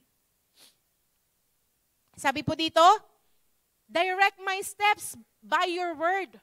Kaya nga po sabi po ni David, ano po, di ba? Your word is a light unto my feet and a lamp unto my path. Na pag ang salita po ng Diyos ang ginawa nating, kumbaga, ilaw, guidance, sabi nga po, kaya sabi po niya dito, direct my steps by your word. Para daw po, yung iniquity ay hindi magkaroon ng dominion over sa buhay niya. Tayo rin po, pag ang buhay po natin ay laging nakabase sa ating emosyon, laging nakabase kung ano yung desisyon lang natin, na hindi po tayo sumasangguni sa salita ng Diyos, sa kalooban ng Diyos, iniquity will have dominion in our lives. Again, kaya po importante na nasa presensya po tayo ng Diyos. Dahil pag wala po tayo sa presensya ng Diyos, mapupuno po ng evil ang puso ng isang tao. Kaya po dumating sa point na yun nga, ginunaw po ng Diyos ang mankind dahil, except kay Noah and his family, at saka po yung mga nasa ark, dahil po sa kasamaan na ng mundo ng tao during that time. So ano po yung kailangan natin gawin? Ito na po, ito po yung mga key points na gusto ko pong ibigay sa inyo. 4 lang po ito. Number 1 is, put on Christ. Bakit po natin kailangang isuot or put on Christ? Sabi po sa Galatians 3:27, for you are all sons of God through faith in Christ Jesus. For as many of you as were baptized into Christ have put on Christ. So tayo po, meron po ba tayong first-time visitor? Wala, no? So mostly, mga believers na po tayo ni Jesus. Sabi nga po, we became the sons of God dahil sa ating Panginoong Jesus. Amen? Walang ibang pinako sa krus, walang ibang umako po ng kasalanan natin, walang church, walang sekta, walang relihiyon, kundi ang Panginoong Jesus. Amen po? Dapat po establish yun.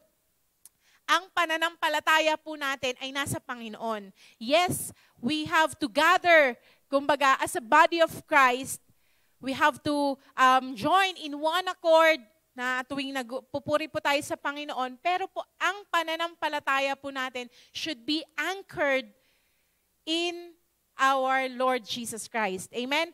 Wala na pong iba. Bakit po? Sabi po dito sa 1 Peter 2 verse 21 to 25, who committed no sin, nor was deceit found in his mouth. Ang Panginoong Jesus po tinutukoy dito. Who, when he was reviled, did not revile in return. When he suffered, he did not threaten, but committed himself to him who judges righteously, who himself bore our sins in his own body on the tree, that we, having died to sin, might live for righteousness, by whose stripes you were healed. For you were like sheep going astray, but have now returned to the shepherd and overseer of your soul. So, sino po yung great shepherd po natin and overseer ng ating pong kaluluwa? Ang ating Panginoong Jesus. Amen? So, sabi nga po, ang Panginoon ay, sabi po doon, He bore our sin in His own body.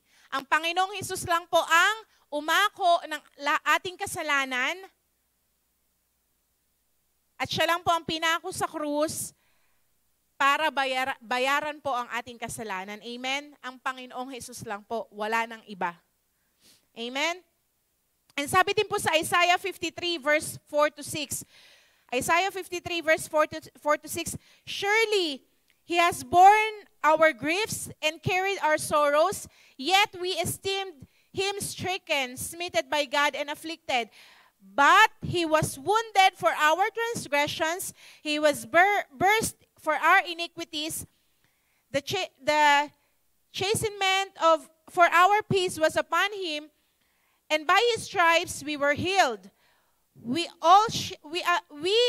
like sheep have gone astray. We have turned everyone to his own way, and the Lord has laid on him the iniquity of us all. Ibig sabihin, yun nga po, yung kasalanan natin, our iniquities and our sins ay kinuha po ng Panginoong Jesus.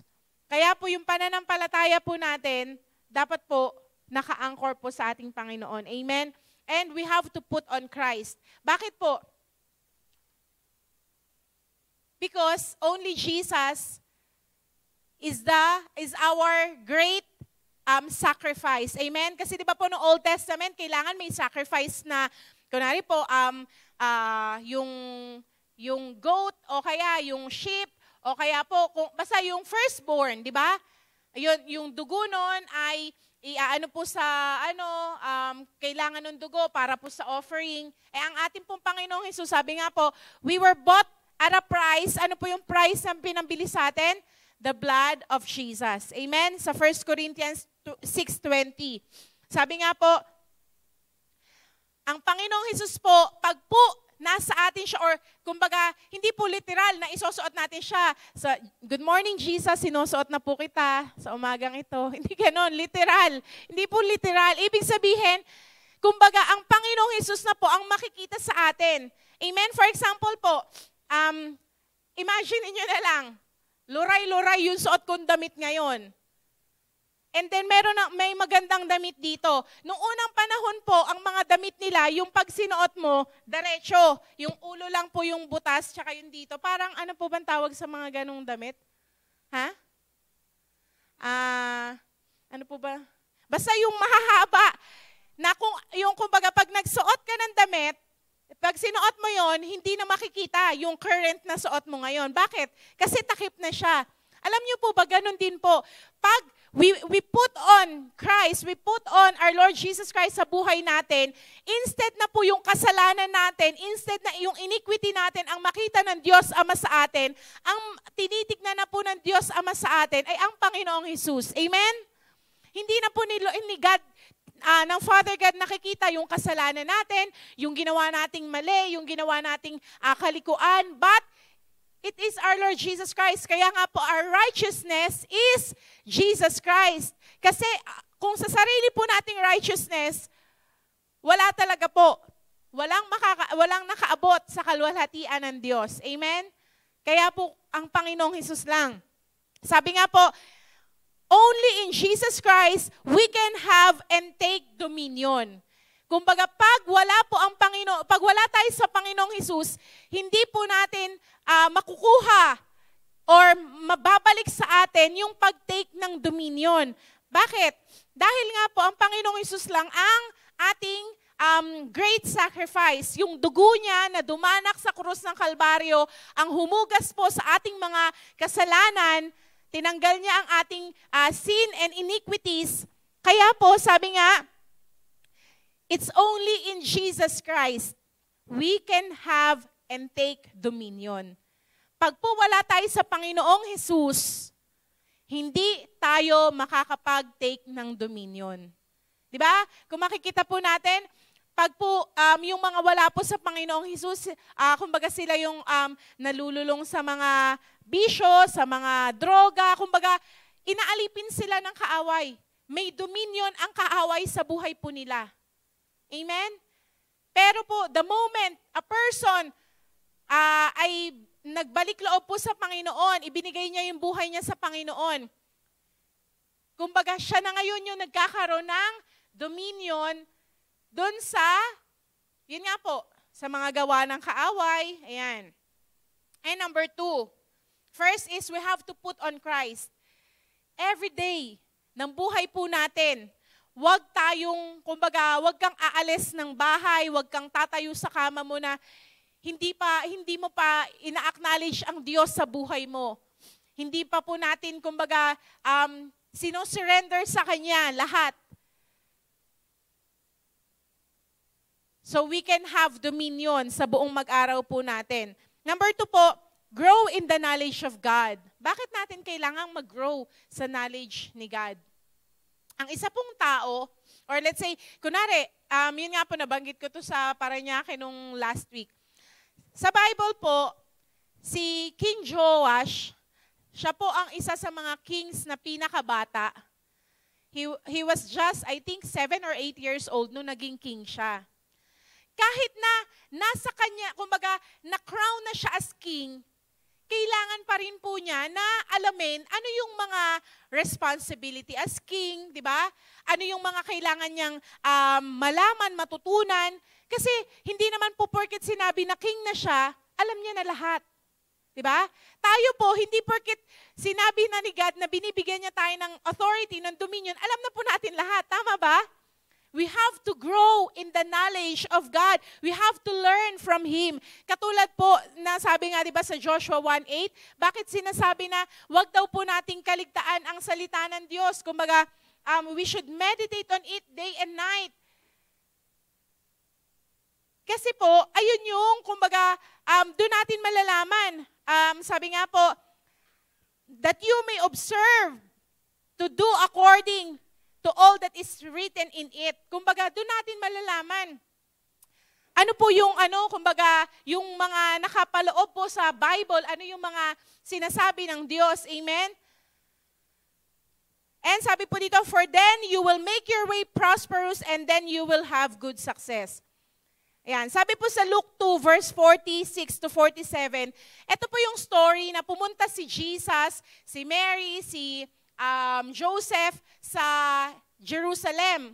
At nung si Jesus po, dahil nasa Jerusalem sila, pumunta siya sa temple. Hindi alam nila Mary na nasa temple si Jesus, o bumalik na sila, hinahanap nila si Jesus, wala. Ito po, verse 46, sabi po dito sa Luke 2, verse 46, now, so it was that after 3 days, biro niyo po, 3 days nilang hinanap si Jesus, or maaring 3 days yung paglalakbay nila kasi nakarating na po sila sa kanila, nalaman nila, wala pala si Jesus, bumalik sila. So after 3 days, sabi po doon, they found Him in the temple. Nakita po nila Mary, si Jesus nasa temple, sitting in the midst of the teachers, both listening to them and asking them questions. Tingnan niyo po si Jesus. Kumbaga, bata pa po dito si Jesus, pero po tignan niyo yung heart ni Jesus to learn. Diba? Sabi po doon, umupo siya sa temple.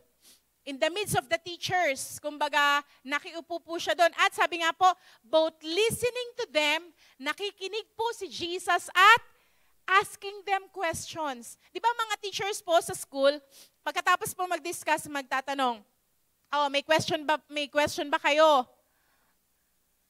Bakit po kayo nagtatanong yung mga teachers na gano'n? Kung may tanong ba? Kasi baka may hindi po naintindihan, di ba? O kaya naman, yung iba naman po, kaya nagtatanong kasi may part na naunawaan ka, may part din na maaring hindi, kaya gusto mong maliwanagan ka. Kaya magpe-question, tama po ba? So, tignan niyo po si Jesus. And then sabi po dito sa verse 47, and all who heard Him were astonished at His understanding and answers.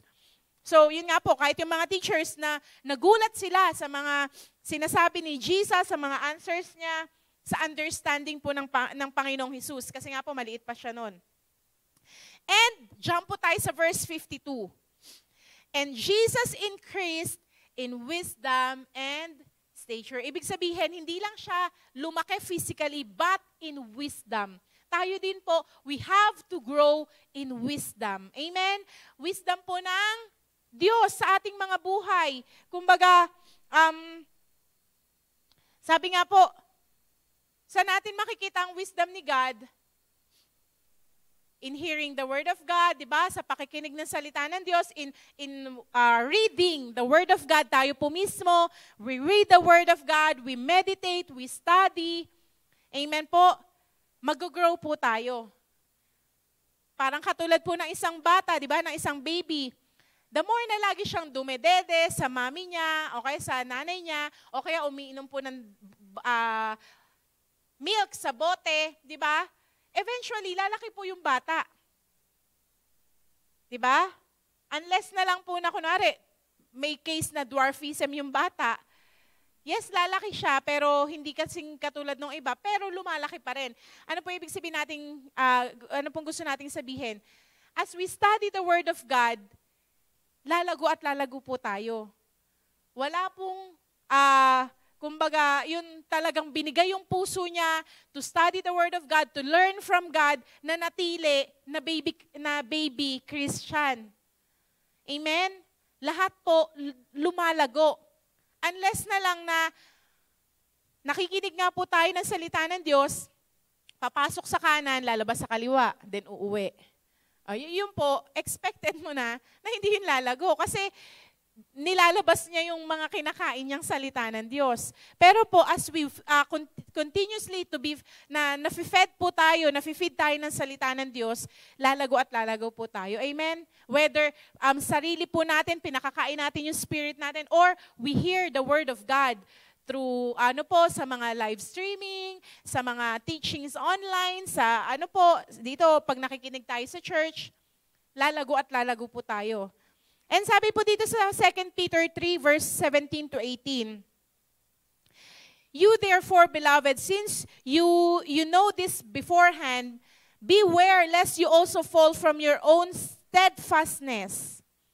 Yan po. Being led away with terror of the wicked, but grow in the grace and knowledge of our Lord and Savior, Jesus Christ. Sabi po dito, but grow in the grace and knowledge of our Lord Jesus Christ. Na magpatuloy daw po tayo para lumago tayo. Tignan ko lang po sa sa NLT version. Sabi po dito sa 2 Peter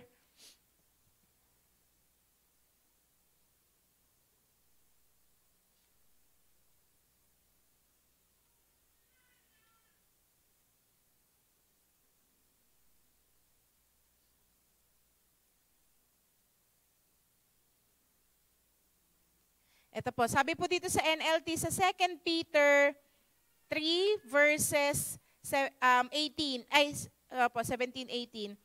Sabi po dito, I am warning you ahead of time, dear friends, so that you can watch out and not be carried away by the errors of the wicked people, of these wicked people. I don't want you to lose your own secure footing, but grow in the special favor and knowledge of our Lord and Savior, Jesus Christ. To Him be all the glory and honor, both now and forever. Amen. So, ayun po. So, may mga, kumbaga, wicked things pa rin po na, sabi nga po, di ba, may mga false teachings pa rin po. Kaya nga sabi po dito na, wina-warn po tayo dito sa verse na to, na maging watch out daw po tayo at hindi tayo ma-carried away ng mga errors or mga mali na turo ng mga wicked people. But, sabi nga po, grow in the special favor and knowledge of our Lord Jesus Christ, or sabi po sa New King James Version, grow in the knowledge, grow in the grace and knowledge of our Lord Jesus Christ. So, sabi nga po, di ba, sa Romans 12:2, na as we grow in the knowledge of our Lord Jesus Christ, magkakaroon po tayo ng transformation of mind. Pag na-transform po yung mind natin, we will be able to know what is good, acceptable, and perfect will of God. Pag po na-transform yung mind natin through the Word of God, madali na po nating malalaman na, ay, kalooban to ni Lord. Ay, ito hindi. Diba po? Yan. So, number 2 po, grow in the knowledge of God. First, again po is, put on Christ, put on our Lord Jesus Christ, ang Panginoong Jesus po. Kumbaga, everyday po, let's apply the blood of the Lamb sa ating pong buhay, sa ating family, na sa atin pong mga mahal sa buhay. At yun nga po, always acknowledge what He has done for us. Yung ginawa po ng Diyos sa atin sa krus ng Kalbaryo, the benefit of it, always remind ourselves of it. At yun nga po, through that, we are putting on ang atin pong Panginoong Hesus sa buhay po natin. Amen? And number 2 po is, grow in the knowledge of God. And number 3 po, ito po, live and walk in the Spirit. Live and walk in the Spirit. As we grow in the knowledge of God, grow in the knowledge, grace and knowledge of our Lord Jesus Christ, kailangan matuto din po tayo na mamuhay at lumakad, sabi nga po, in the Spirit. Hindi po with the Spirit. Pag with kasi, ibig sabihin, kumbaga parang kasama mo siya. Nandito ang Holy Spirit, nandito ka. Kumbaga, pwede kang kumaliwa, hindi mo sundan ng Holy Spirit. Pero, pag sinabi pong in, kumbaga, we allow the Holy Spirit to invade us. Kumbaga sa ano po, buong katauhan natin. Ang Holy Spirit po ang mangunguna sa buhay natin. Assignment ko na lang po ito sa inyo. Basahin niyo po sa Galatians 5, verse 16 to 26. Galatians 5, verse 16 to 26. Ayan po, kumbaga dyan po sinasabi, how we can walk in the Spirit. Kasi po, if we walk in the Spirit, hindi po natin mafulfill yung gusto ng flesh. Pero, pag po hindi tayo nag-walk in the Spirit, asahan niyo po, lahat ng pitan at laman, malalakaran natin. Kasi it's the Holy Spirit that will give us kaya nga po ano daw yung fruit ng Spirit? There is the love, there is the joy, the peace, long-suffering, kindness, goodness, faithfulness, gentleness, and self-control. Kaya po pag we are living in the Spirit, hindi po pilit yung love, hindi pilit yung joy, hindi pilit yung yung long-suffering, yung kindness, yung goodness. Kumbaga, it's just flowing. Kasi fruit yun ng Spirit eh. Ibig sabihin, if we are living in the Spirit, we are walking in the Spirit, kung ano po yung bunga ng Spirit, ng banal na Spirito, magfo-flow lang po sa atin. Amen? Hindi mahirap na magpatawad, hindi mahirap magbigay, hindi mahirap magmahal, lalo na po yung hindi ka mahal-mahal na mga tao. Bakit po? Kasi nagfo-flow lang yun sa atin. Amen? Because it's the Spirit who is at work sa buhay po natin. Sabi lang po dito sa verse 25, if we live in the Spirit, let us also walk in the Spirit. Amen. So, kung tayo daw po ay nabubuhay sa Spirito, let us walk in the Spirit. Kumbaga, lumakad po tayo na kasamang banal na Spirito. Amen. Hindi lang po tuwing linggo, tuwing may mga gawain. Every day, we acknowledge Him. Amen po. Yun nga po yung lagi ko po sinasabi, yung talagang lagi ko po sinasabi sa Holy Spirit na, Holy Spirit, be the best influence of my life. Na ano man po yung maging desisyon ko, ikaw po yung maging best influence ko, hindi yung emosyon ko, hindi yung sarili kong kaalaman, but kung ano po yung kumbaga direction mo. Kasi po, He knows everything. Amen? Ang Holy Spirit po.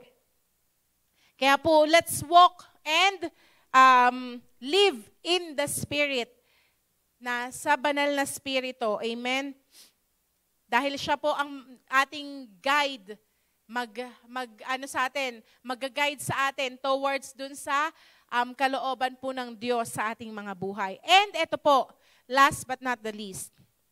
Pag po tayo we already put on Christ, kumbaga ang buhay po natin talaga nasa Panginoon na, we surrender everything to Him, we allow Him sa buhay po natin, we acknowledge the blood of Jesus, we acknowledge His finished work on the cross of the Calvary, we acknowledge the benefits of it, kumbaga everyday talaga pong inaano natin yun sa buhay natin. Number 2 po, sabi nga, ano po yung pangalawa natin?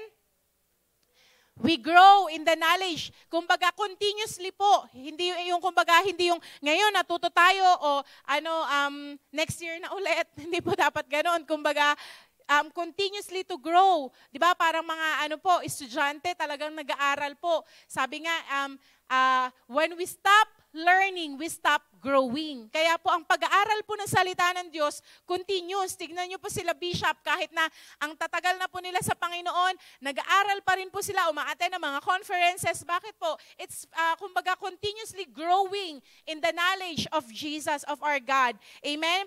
And yung pangatlo po natin, as we live and walk in the Spirit, eto na po, number 4, dito po natin magagamit or kumbaga dito na po natin talaga masasabi na we can have that dominion. We can, number 4 po, use the authority God has given us. Ito na po yun, kumbaga magkakaroon ka na ng authority. Magkakaroon ka na ng, kumbaga, yung dominion, maaagaw mo na ulit sa kaaway. Kumbaga, makukuha mo na yung mga ninakaw ng kaaway sa'yo. Bakit? Kasi po, yun nga, as you walk in the Spirit, you know the Word of God, alam mo kung ano yung para sa'yo, di ba? Alam mo kung ano yung mga binigay sa'yo ng Diyos, alam mo who you are before God. Kumbaga, as you keep on growing, eto na po, we can use the authority that God has given us. Sabi po sa Luke 10, verse 19, sabi po dito sa Luke 10 verse 19, Behold, I give you the authority to trample on serpents and scorpions and over all the power of the enemy, and nothing shall by any means hurt you. Nevertheless, do not rejoice in this, that the spirits are subject to you, but rather rejoice because your name are written in heaven. So, dahil po alam natin to, nabasa natin, so sabi nga po, God has given us the authority. Saan daw po? Over snakes and scorpions. Hindi po literal na mga ahas, na mga scorpions, but in the spiritual realm. Diba? Sabi nga po, to overcome all the power of the enemy. Pag alam mong may atake ng sakit, karamdaman, you can use the authority that God has given you. Amen? In the name of Jesus, palayasin po natin yung mga sakit, karamdaman. Di ba? Dahil alam mo yung authority na meron ka, kung alam mong may atake na yung may heaviness kang nararamdaman, use the authority of Jesus, push back that heaviness. Di ba? Kumbaga, kung alam mo yung authority mo po, magagamit mo siya. Amen?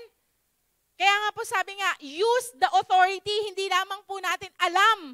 Kasi iba yung alam mong may authority ka, at iba din po yung ine-exercise mo, ginagawa mo na, ginagamit mo yung authority na meron ka. Amen po?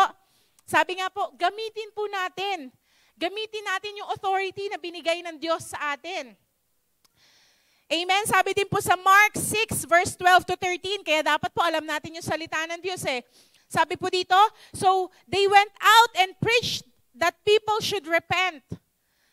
And they cast out many demons and anoint with oil many who were sick and healed them.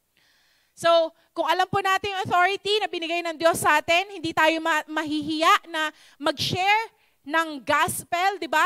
Magkakaroon po tayo ng boldness to witness.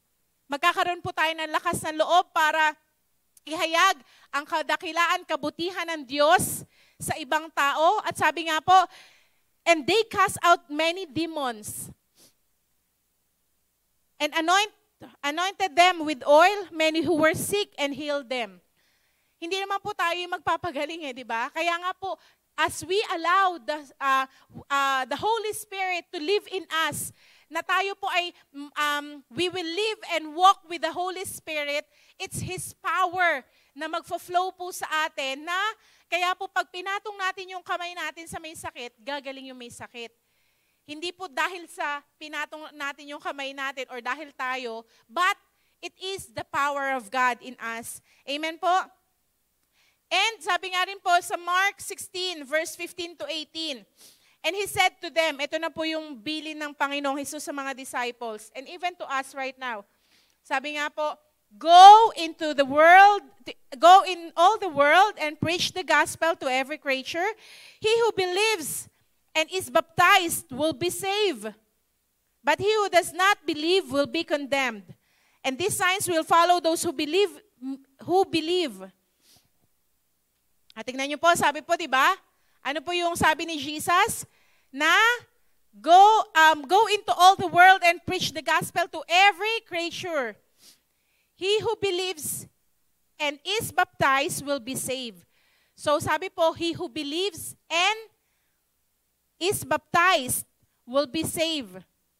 Baptized in the Spirit, hindi lang po in water, but in the Spirit. Sabi po dito, but he who does not believe will be condemned.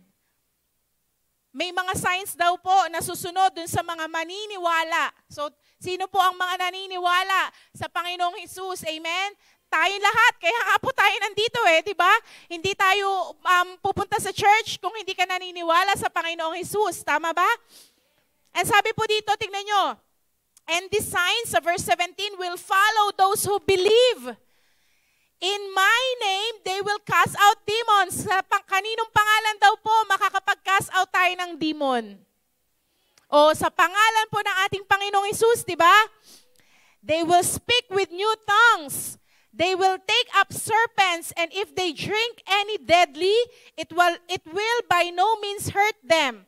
They will lay hands on the sick, and they will recover. So, kumbaga magagamit po natin ang authority na binigay sa atin ng Panginoong Hesus if, yun nga po,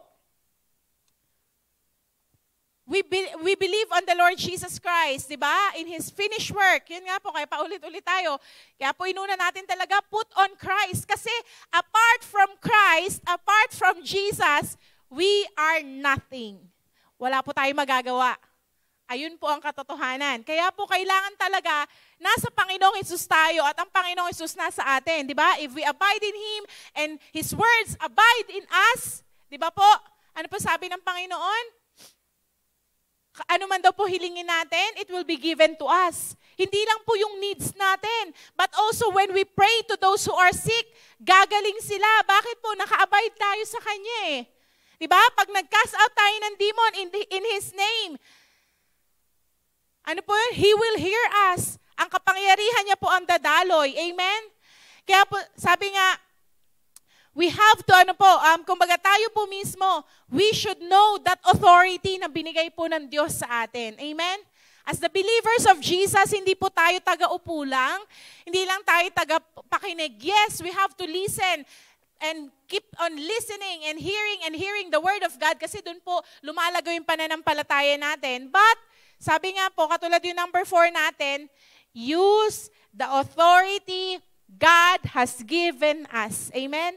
May authority na pong binigay ang Diyos sa atin The moment we receive Him into our lives. Pero po, yun nga, katulad ng isang bata, kailangan lumaki muna siya.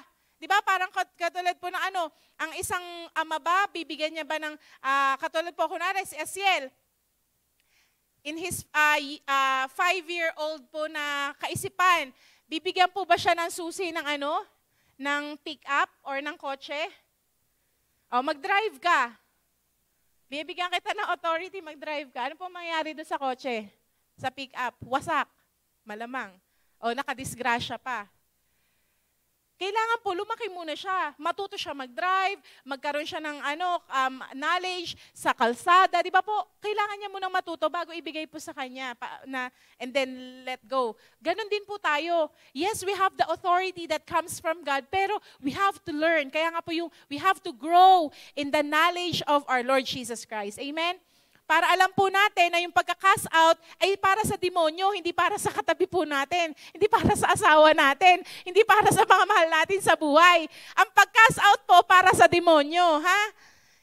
And in the name of Jesus, hindi po sa pangalan ng church o kung kanino pang pangalan, it's only in the name of Jesus. Amen? Amen. So, this morning po, kung alam mo sa sarili mo na may authority ka, at ano ngayon ang sitwasyon mo, ikaw mismo po, use the authority that God has given you. Amen? In rulership, dominionship, and leadership po, meron lang po akong 2 gustong R na iwan sa inyo.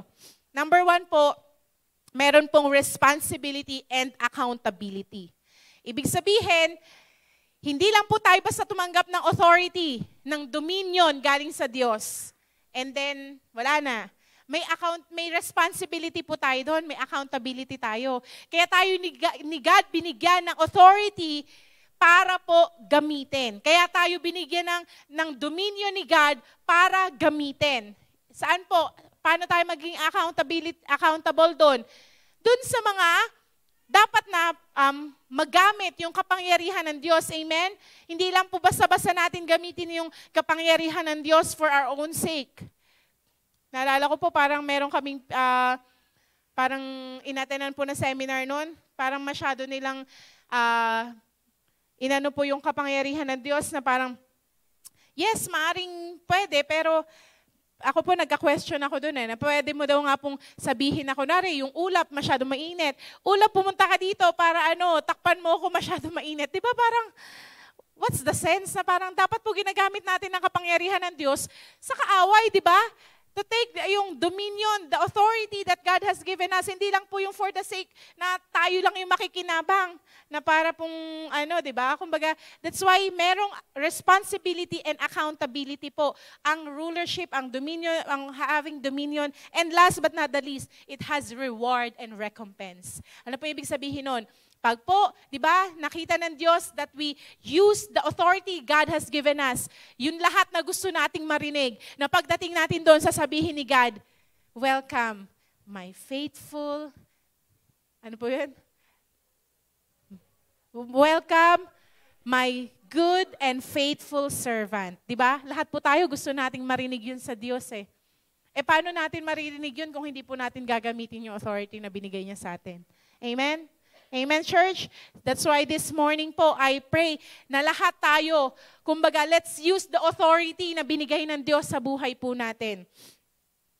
Kaya po sa umaga pong ito, let's all stand up.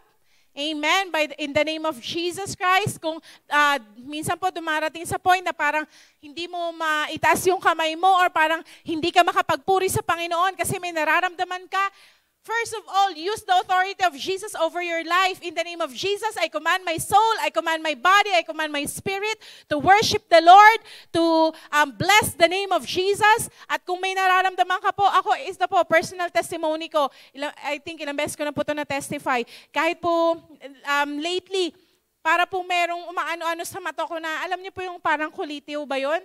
Na nararamdaman ko, nag-start siya, nag-declare po agad ako, I curse you in the name of Jesus, wala kang karapatan. At yun nga po, nung nagpunta kami ng Bohol last month, halos lahat, ang dami po nagkaroon ng sore eyes, ilan lang po kami hindi nagkaroon ng sore eyes sa mga kasama namin. At nung medyo nangangati na po yung mata ko, I use the name of Jesus. In the name of Jesus, I curse you, sore eyes, wala kang karapatan sa mata ko because my eyes belongs to God. Talaga pong ginamit ko kung ano yung alam kong authority na meron ako. And praise be to God, yun nga po yung kapangyarihan ng Diyos ang nagmamanifest. Nakikita po natin. That's why, church, it's time to use the authority that God has given you. Ano yung sitwasyon mo? Ano yung kalagayan mo ngayon na kailangan mo ng kapangyarihan ng Diyos na kumilos sa buhay mo? First of all, realign ourselves to God. Baka po, yun nga, baka naman po lumalabas tayo sa presence ni Lord. Monday to Saturday, wala tayo sa presence ni Lord. Pagdating ng Sunday, tsaka lang tayo pumapasok sa presence ni Lord. Parang yun nga po, katulad ni Cain, di ba? He went out into the presence of the Lord. Wala po tayong authority doon. Wala tayong dominion. Pag nasa labas tayo ng presensya ng Diyos, we should be in the presence of God, church. Amen? Kahit nasa bahay po tayo, nandito tayo sa church, nasa school ka, nasa trabaho ka, you are the carrier of God's presence. We are the temple of the Holy Spirit. Amen? Ang katawan po natin ay templo ng Banal na Espiritu. So everywhere we go, the Spirit of God is with us. We just have to acknowledge Him.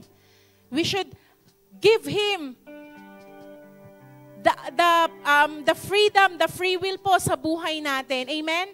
Para makakilos siya. And it's very important that we are in His presence. Amen? Because katulad po yung sabi dun sa awit, heaven and earth become one. Pag po nasa presensya tayo ng Diyos, ang presence ng Diyos nasa atin, bukas lagi ang kalangitan sa atin. Kaya nga po yung tinuro ni Jesus na prayer, di ba? Sa mga disciples, let thy kingdom come, let thy will be done on earth as it is in heaven. Amen? Whatever that is happening in heaven, it can happen to us here on earth. Amen?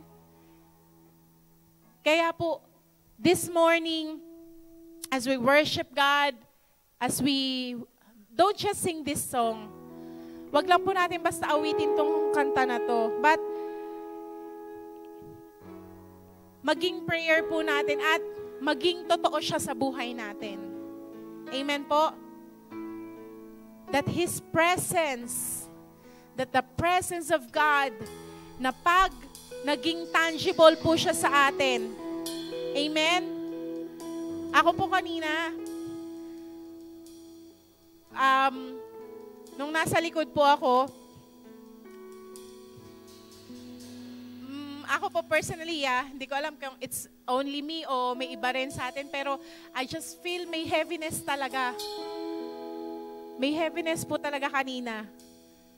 Ang bigat. And then, bigla po lumapit sa akin si Ate Eileen.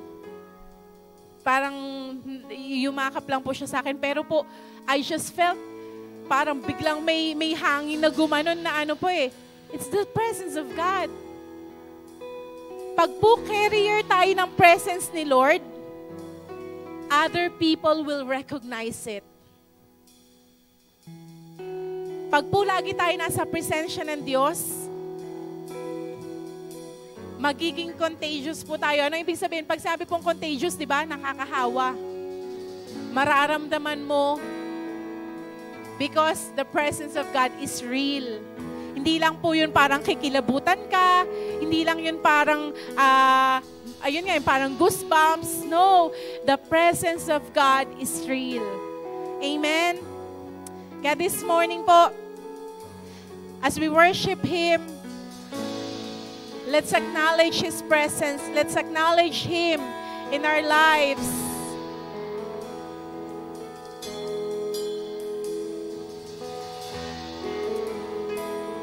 Oh, yes, God.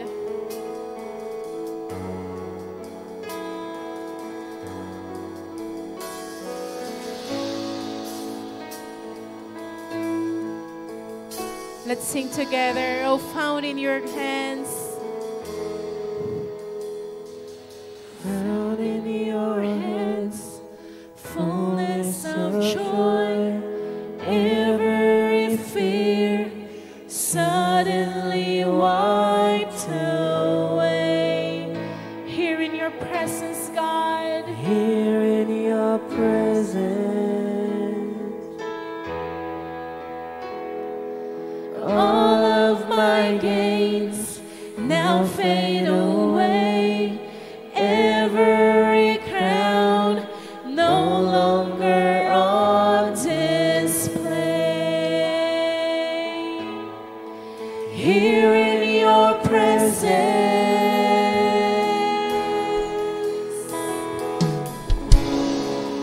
heaven is trembling in awe of your wonder.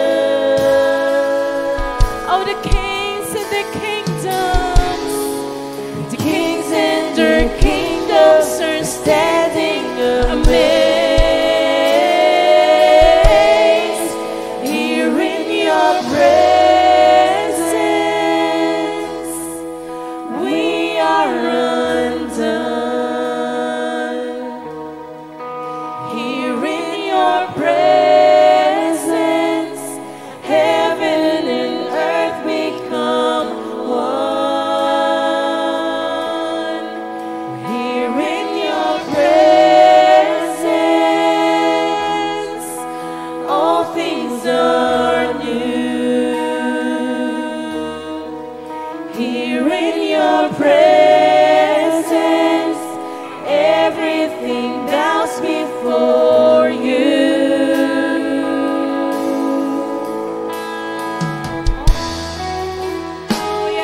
surrender to you today, God. All of my gains now fade away. Every crown no longer on display. Here in your presence,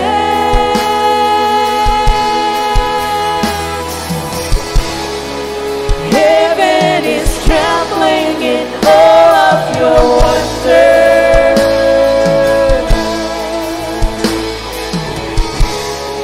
The kings and their kingdoms are standing amazed.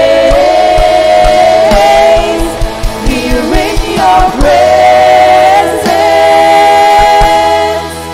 we are undone. Here in your presence, heaven and earth become one. Here in your presence, all things are new. Here in your presence, everything bows before you. Oh, here in your presence, God. Here in your presence, we are undone. We are undone. Here in your presence, heaven and earth become one. Here in your presence, all things are new. Here in your presence, everything bows before you.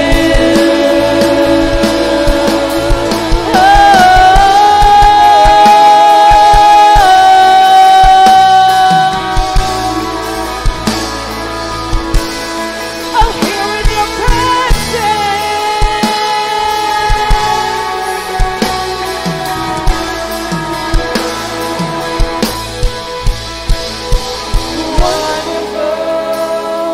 Beautiful, glorious,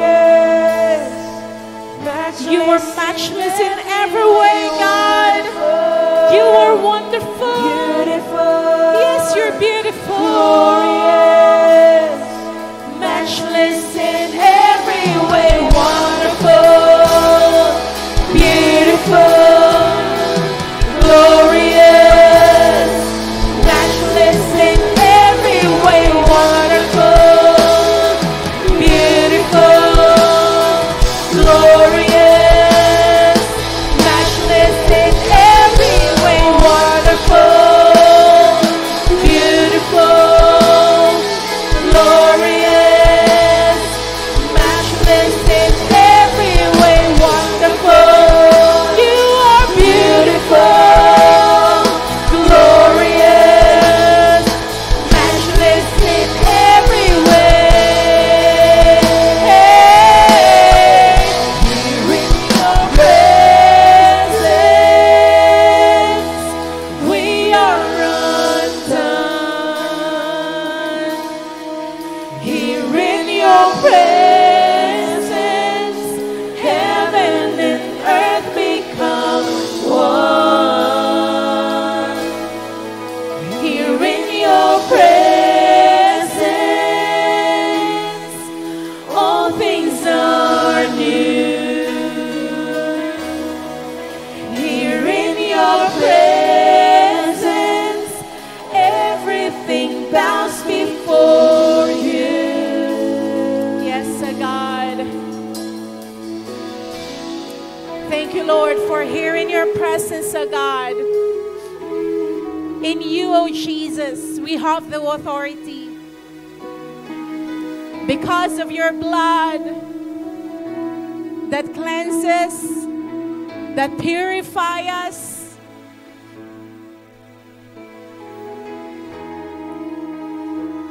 we were made worthy, O God, before your presence. And you have given us, O God, the authority to trample on snakes and scorpions and to overcome all the powers of the enemy. In your presence, O God, everything bow down before you. Lord, all sickness, all diseases, O God, Lord, all the captivity, O God, of the enemy, Lord, we call and we declare that they have bowed down before your presence, O God. Come on, church, use the authority that God had given us this morning. Rebuke all the works of the enemy, cast out the evil thoughts, evil works of the enemy over your life, over your family. As we are here in the presence of God, use God's authority over your life. Come on, start using it. Start using it in the name of Jesus. Yes, oh God. Yes, oh God. Yes, oh God. Yes, Lord. Yes, oh God. We pull down, oh God, every strongholds of the enemy. Yes, oh God. Yes, Lord, in the name of Jesus. Yes, oh God. Yes, every evil works of the enemy, oh God. Lord, we call it, oh God, to bow down before your presence. Oh sickness, oh diseases, oh God. Lord, yes, oh God. Yes, Lord, in Jesus' name. In Jesus' name. In Jesus' name. By the stripes of Jesus, we are healed. Yes, oh God. We're calling forth. Yes, oh God. Yes, the ministering angels, the warring angels to take charge. Yes, mobilize yourself right now. In Jesus' name. In Jesus' name. As we are here in the presence of God, take full control. Yes, oh Holy Spirit, let your river flow. Let the river of healing, let the river of deliverance, oh God. Let the river of breakthrough. Yes, oh God. Yes, oh God. In Jesus' name. In Jesus' name. In Jesus' name. Every lies of the enemy, we call you futile, powerless. In Jesus' name. In Jesus' name. In Jesus' name. Yes. Yes. In Jesus' name. Hallelujah. Hallelujah. Hallelujah. Hallelujah. Hallelujah. Hallelujah. Hallelujah. Hallelujah. Hallelujah. Oh, yes, oh God. Yes, Lord. Yes, oh God. Hallelujah. Hallelujah. Oh, yes,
Yes, God.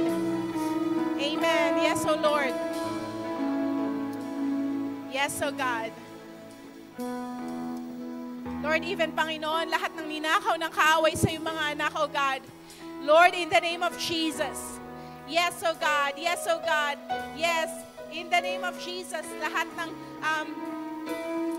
lahat ng kampo ni Satanas na nagnakaw. Yes, we call you. Yes, in Jesus' name. And you have to bring back all those you have stolen from us double right now in the name of Jesus. Yes, in Jesus' name. Lahat ng ninakaw ng kaaway sa iglesyang ito. In Jesus' name. In Jesus' name. In Jesus' name. Yes, yes, in Jesus' name. Yes, oh God. Yes, oh God. Yes, Lord. Tinatapakan namin lahat, Panginoon, ng gawa ng kaaway, oh God. Yes, in the name of Jesus. Yes, in Jesus' name, you are futile. You are powerless. In the name of Jesus, even sa buhay ng iyong mga anak, oh God. Lord, yes, oh God, even sa bawat pamilya, Panginoon, na nire-representa ng bawat isa. In Jesus' name, in Jesus' name, in Jesus' name. Oh, thank you, Lord. Thank you, Lord. Hallelujah, hallelujah, hallelujah, hallelujah, hallelujah, hallelujah, hallelujah.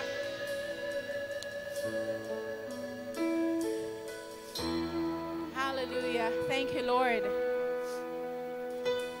Yes, thank you, oh God.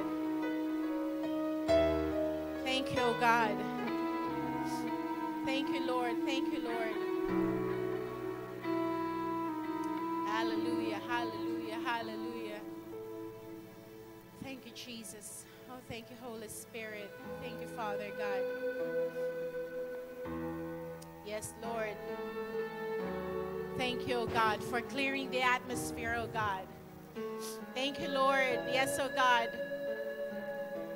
Yes, oh God. Yes, oh God. In the name of Jesus, thank you, God, for the angels, Lord, that is mobilizing here in this place. Lord, lahat ng dineklara ng iyong mga anak, oh God, you have heard it, oh God. And thank you, oh God. Thank you, oh God. Thank you, Lord, for you have said in your word, oh God, as we abide in you and your words abide in us, we can ask anything, oh God. And Lord, the Father God will hear it. The Father God will, oh God, Lord, grant our prayers, oh God. Lord, salamat po, Panginoon. Yes, oh God. Yes, amen, amen, hallelujah. Yes. Yes, oh God. Yes, oh God. Hallelujah, hallelujah. Oh yes, hallelujah, hallelujah.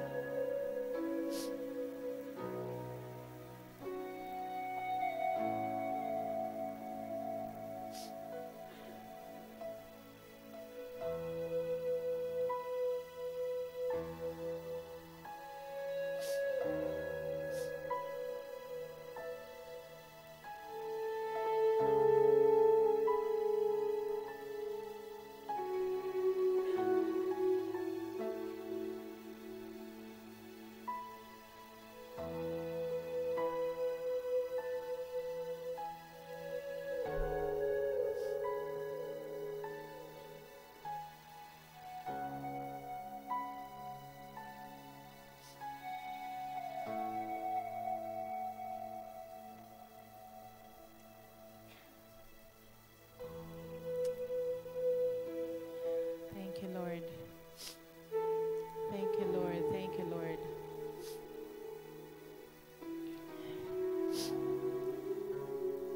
Sino man po sa kalagitnaan natin na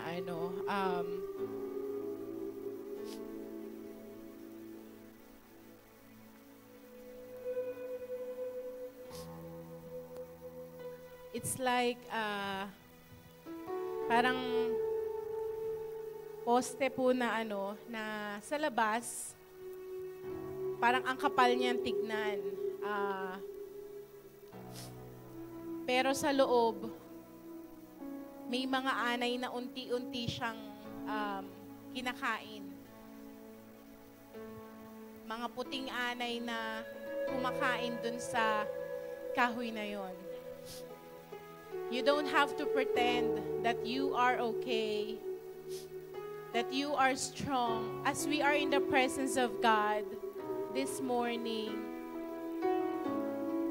pour it out to the Lord that you need Him, that you need His touch once again sa buhay mo. Dahil kung hindi, yung mga anay na yun, unti-unti kang uubusin. One touch from God can change your situation, can change yung sitwasyon ng buhay mo.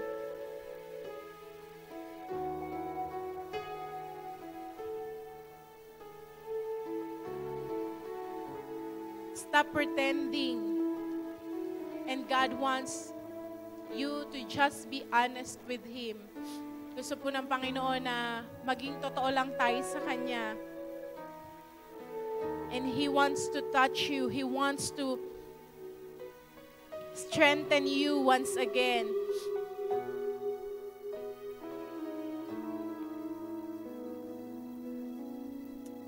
Yes, Lord.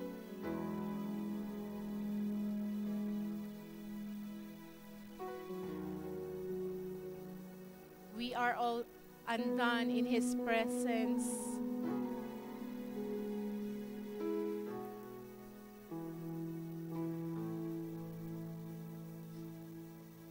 And kung may mga bagay pa po tayong hindi na isusuko sa Panginoon, especially the pride,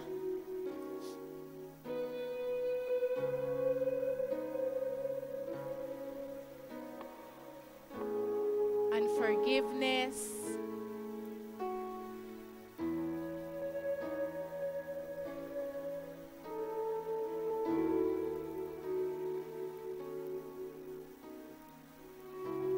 mga issues po sa puso natin na gusto na ni Lord alisin pero pilit nating tinatago.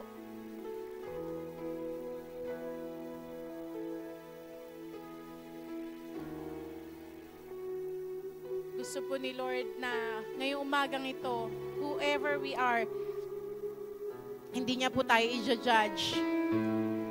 Just let us be transparent to the Lord. Maging totoo lang po tayo sa Kanya. And He wants to strengthen you right now. He wants to embrace you with His love. You are not forgotten by God. Alam po ng Diyos lahat ng pinagdaraanan mo. Pinagdaraanan natin, hindi niya nakikita, walang nalilingid sa ating Diyos.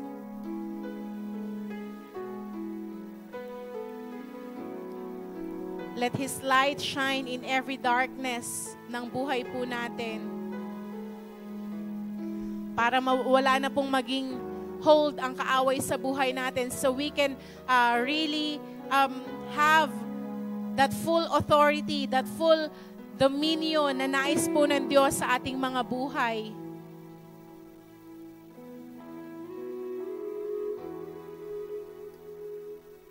Yes, Lord.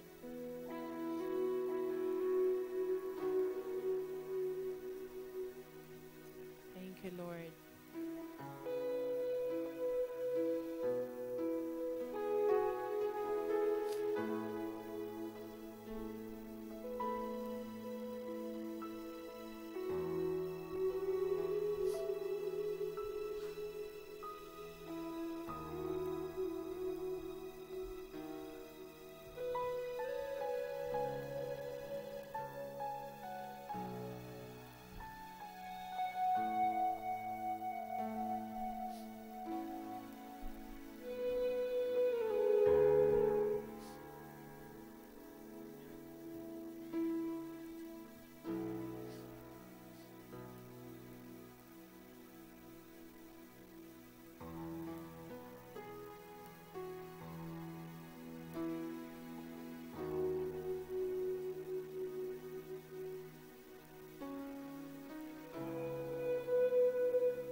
Po sa kalagitnaan natin, parang lagi mong nararamdaman na may heaviness kang nararamdaman. May heaviness kang nararanasan sa puso mo, whether it's out of dahil sa mga tao sa paligid mo or ano man po yung rason. Can you just put your hands to your heart?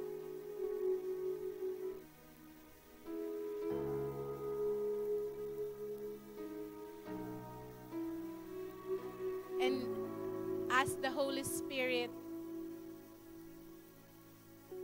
to lift that heaviness po na nararanasan mo lagi.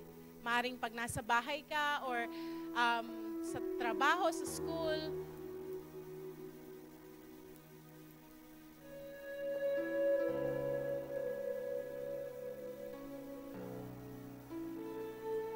Ask the Lord to give you that peace that passeth all understanding.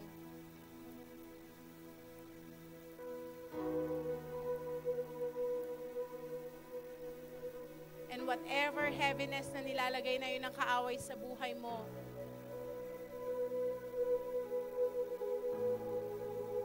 rebuke it. Don't entertain it.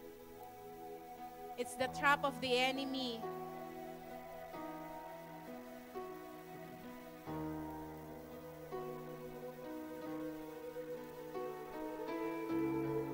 And start worshiping the Lord pag muli mararanasan mo yun. Yes, thank you, O God. Lord, let that heaviness, O God, be lifted up, Panginoon. Whoever, Lord, sa mga kapatid at magulang ko na nakakaranas ng heaviness na yun, Panginoon. Lord, especially in their soul, O God, let, O God, that heaviness, Panginoon, ay, yes, O God, mapalitan, Panginoon, ang pagpupuri at pagsamba sa iyo, O God. In the name of Jesus, in the name of Jesus. And Holy Spirit, teach your people to worship you in spirit and in truth, O God. Not just in songs, but Lord, in spirit and in truth, O God. And Lord, salamat po. Yes, O God. Salamat, O God.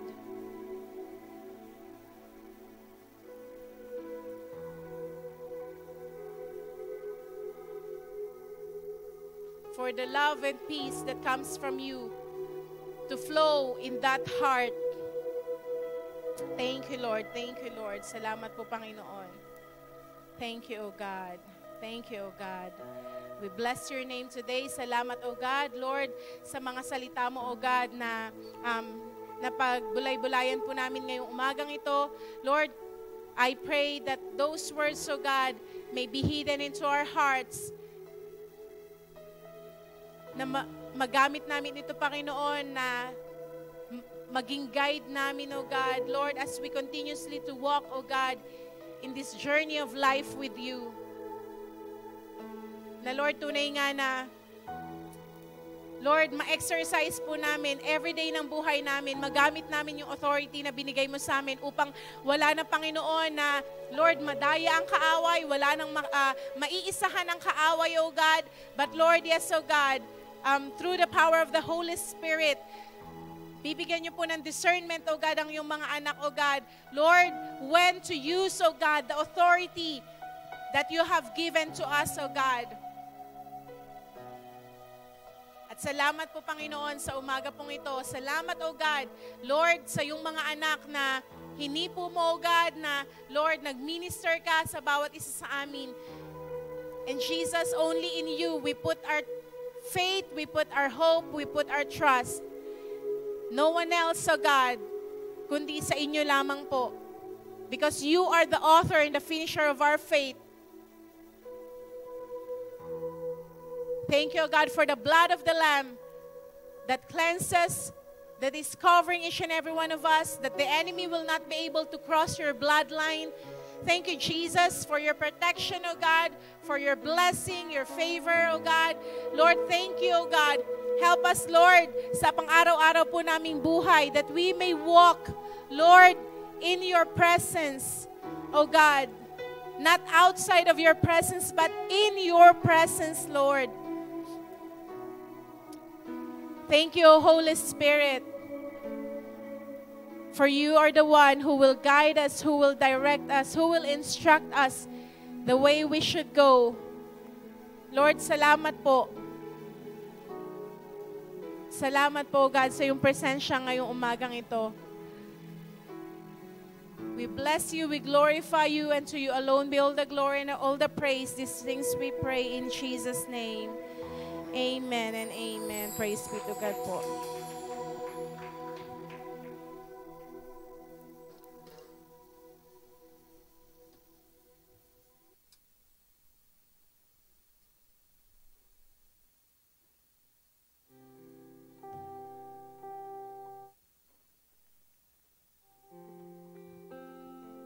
Amen. Dadako po tayo sa ating pagbibigay. Are we excited to give? Amen. May babasahin lamang po ako dito sa banal na kasulatan with regards to our giving. Dito po sa 2 Corinthians chapter 9, verse 8. Very familiar po itong verse na to. Tingnan po natin. 2 Corinthians chapter 9, verse 8. Paki-flash. Verse 8. Sabi po rito, and God is able to make all grace abound towards you. Amen? That you always having all sufficiency in all things may have an abundance for every good work. Sa Tagalog, sabi po rito sa verse 8, at magagawa ng Diyos na ibigay sa inyo ang higit pa sa inyong mga pangangailangan. Amen? Sino po bang naniniwala dito that God is able? Amen? Tingnan po natin. Para sa lahat ng panahon ay maging sapat kayo sa lahat ng bagay at lagi ninyong matutulungan ang iba. Pero sometimes, we omit. Amen? Nakakaligtaan po natin na meron pong salita doon na word na end sa umpisa. It's a conjunction word.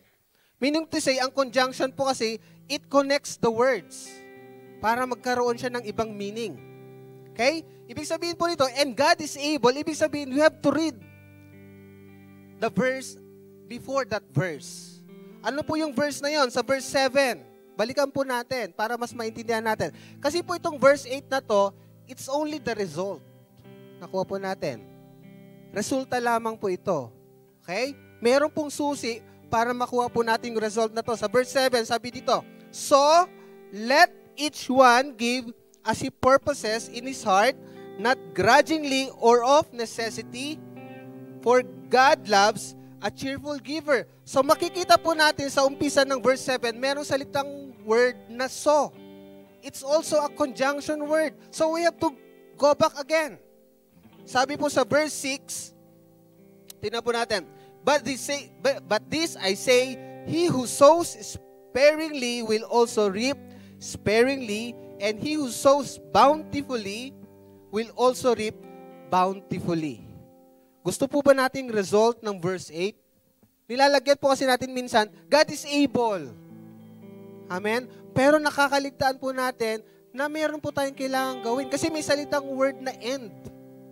Ito pong salitang word na end ito, hindi po ito magmamanifest sa atin, ito pong verse 8 na to, without doing yung verse 6 at saka yung verse 7. Nakuha po natin mga kapatid. Sometimes we kinokot natin, God is able to do exceedingly abundantly. Pero nakakalimutan po natin our part. May part po tayo dito. Kasi po pag inalis natin yung word na end sa verse 8, parang God is obliged. Nakuha po natin? Pagtalisin po natin yung verse 8, balikan mo nga Brother Goy. Yung salitang verse 8, yung verse 8, sabi doon, and God is able. Alisin natin yung end. Lagay lang natin, God is able to make all grace abounds towards you. Meaning to say, pag wala yung word na end na yon, without us doing something, God is obliged to do it. Pero may salitang word na end. Hindi gagawin ng Diyos ang verse 8 na yan, magkaroon ng manifestation sa atin, without doing the verse 6 and the verse 7. Nakuha po natin, mga kapatid. Naintindihan po natin. Amen? Kaya mahalaga po, pag nagbibigay, sinasabi nga natin, we must give as He purposes in His heart. Amen? Hindi dahil sa kailangan lang. Sometimes we give kasi alam mo, ang Diyos pagpalain ka. Lord, ito po, binigay ko po yung tithes ko ha. May babayaran po ako bukas. Nakuha po natin, mga kapatid. Naintindihan po natin? Sometimes we do it.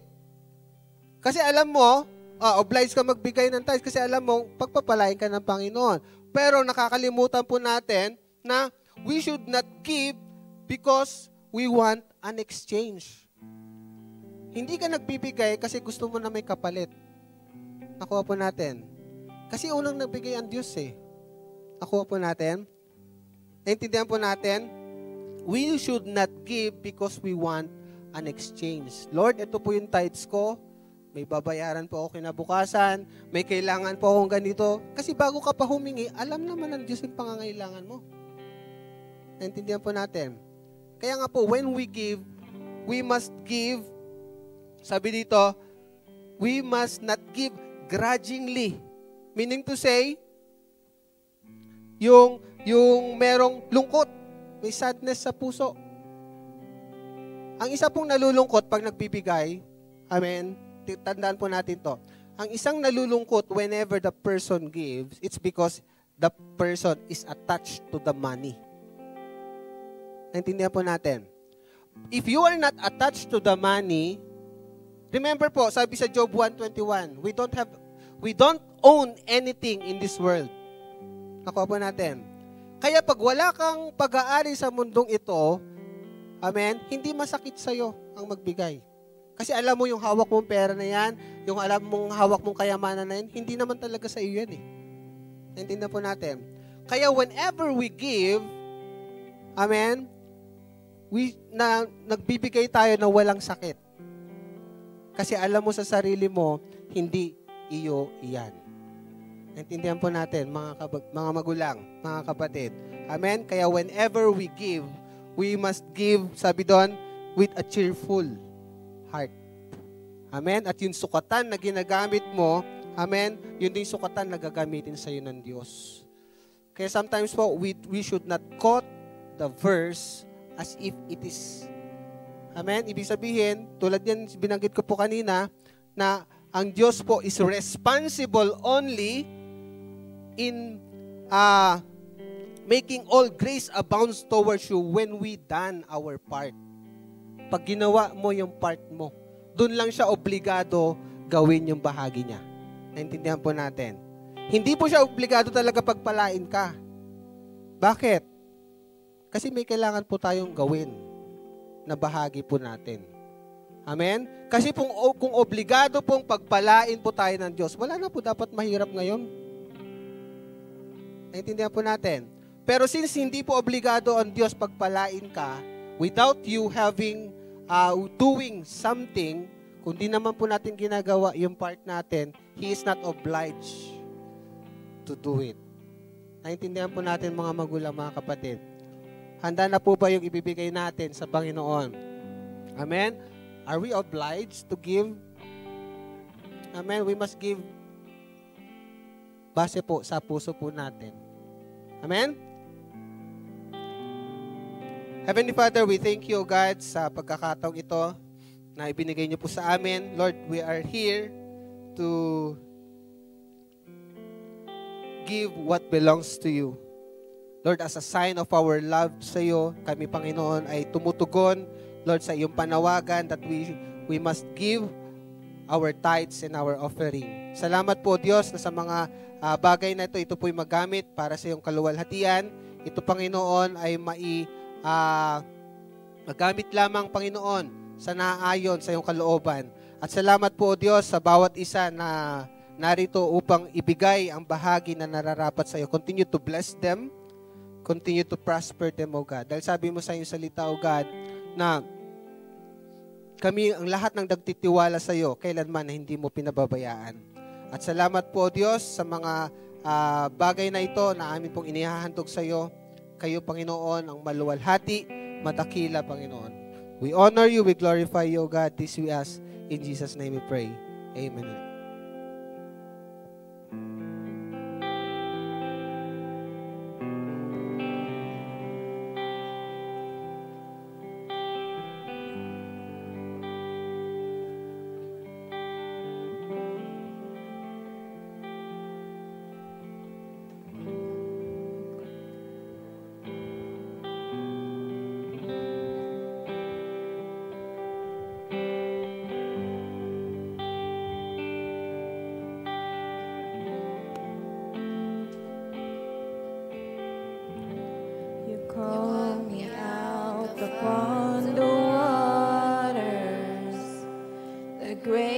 unknown, where feet may fail,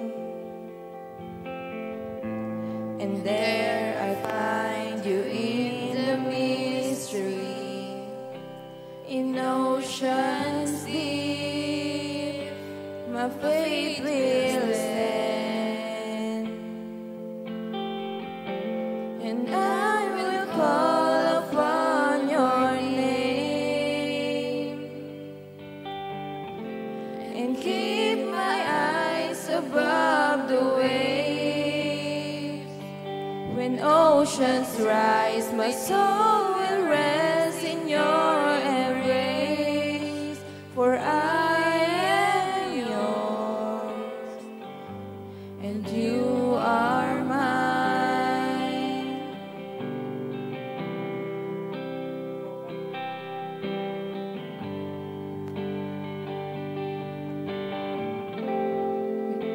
Your grace and deepest waters, your sovereign hand will be my guide. Where feet may fail and fear surrounds me, you've never failed, and you won't start now. And I will call upon your name, and keep my eyes above the waves. When oceans rise, my soul will rest in your embrace, for I am yours.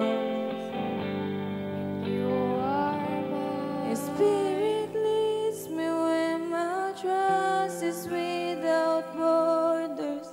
Let me walk upon the waters wherever you would call me. Take me deeper than my feet could ever wander, and my faith will be made stronger in the presence of my Savior. Your spirit leads me where my trust is without borders. Let me walk upon the waters wherever you would call me. Take me deeper than my feet could ever wander, and my faith will be made stronger in the presence of my Savior.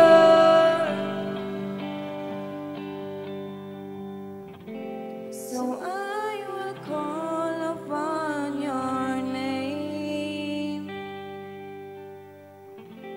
and keep my eyes above the waves.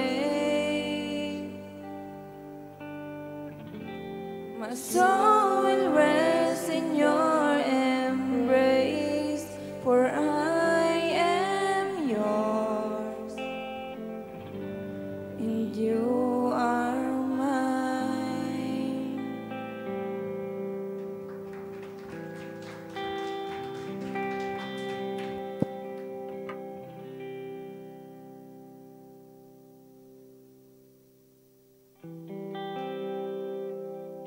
Amen. Sige po, tayo po'y muling tumayo.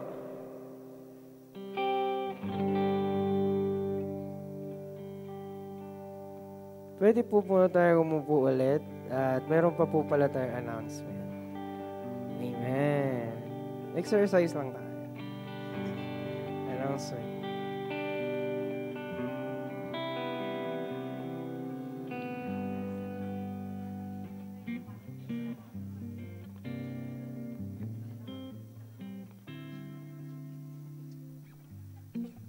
Sige po, tayo po'y dumako sa announcement po natin.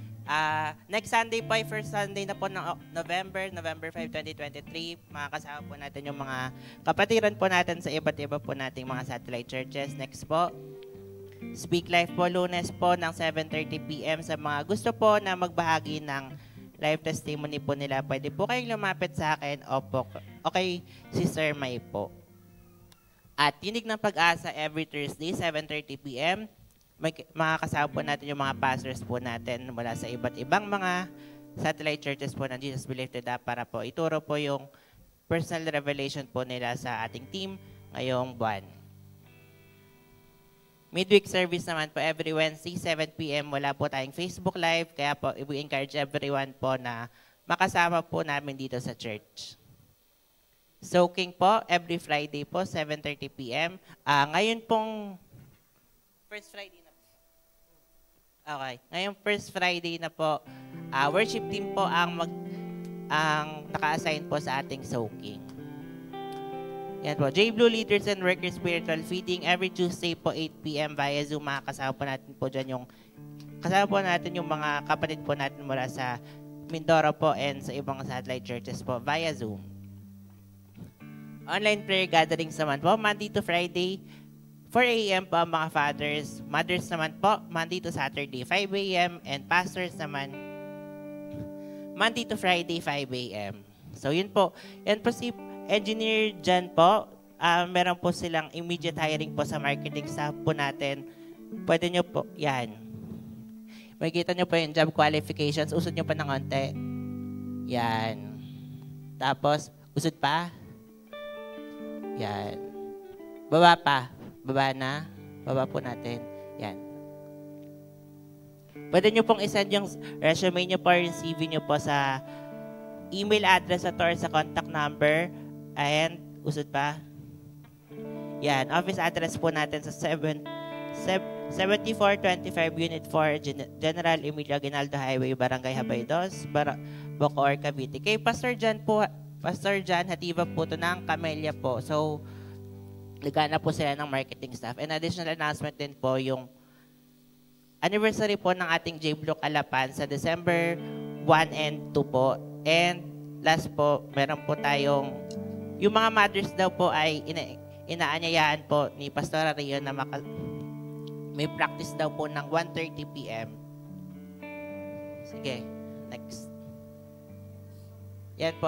Huwag po natin kalimutan na i-like, follow, and subscribe po ang Jesus Be Lifted Up Facebook page po natin and sa YouTube po, J Blue Church, kung saan po ina-upload po natin yung mga Tinig ng Pag-asa and yung Sunday service po natin. Mamaya po sa YouTube po, i-replay po natin po yung Sunday service po ngayon. So, yun lamang po sa ating announcement.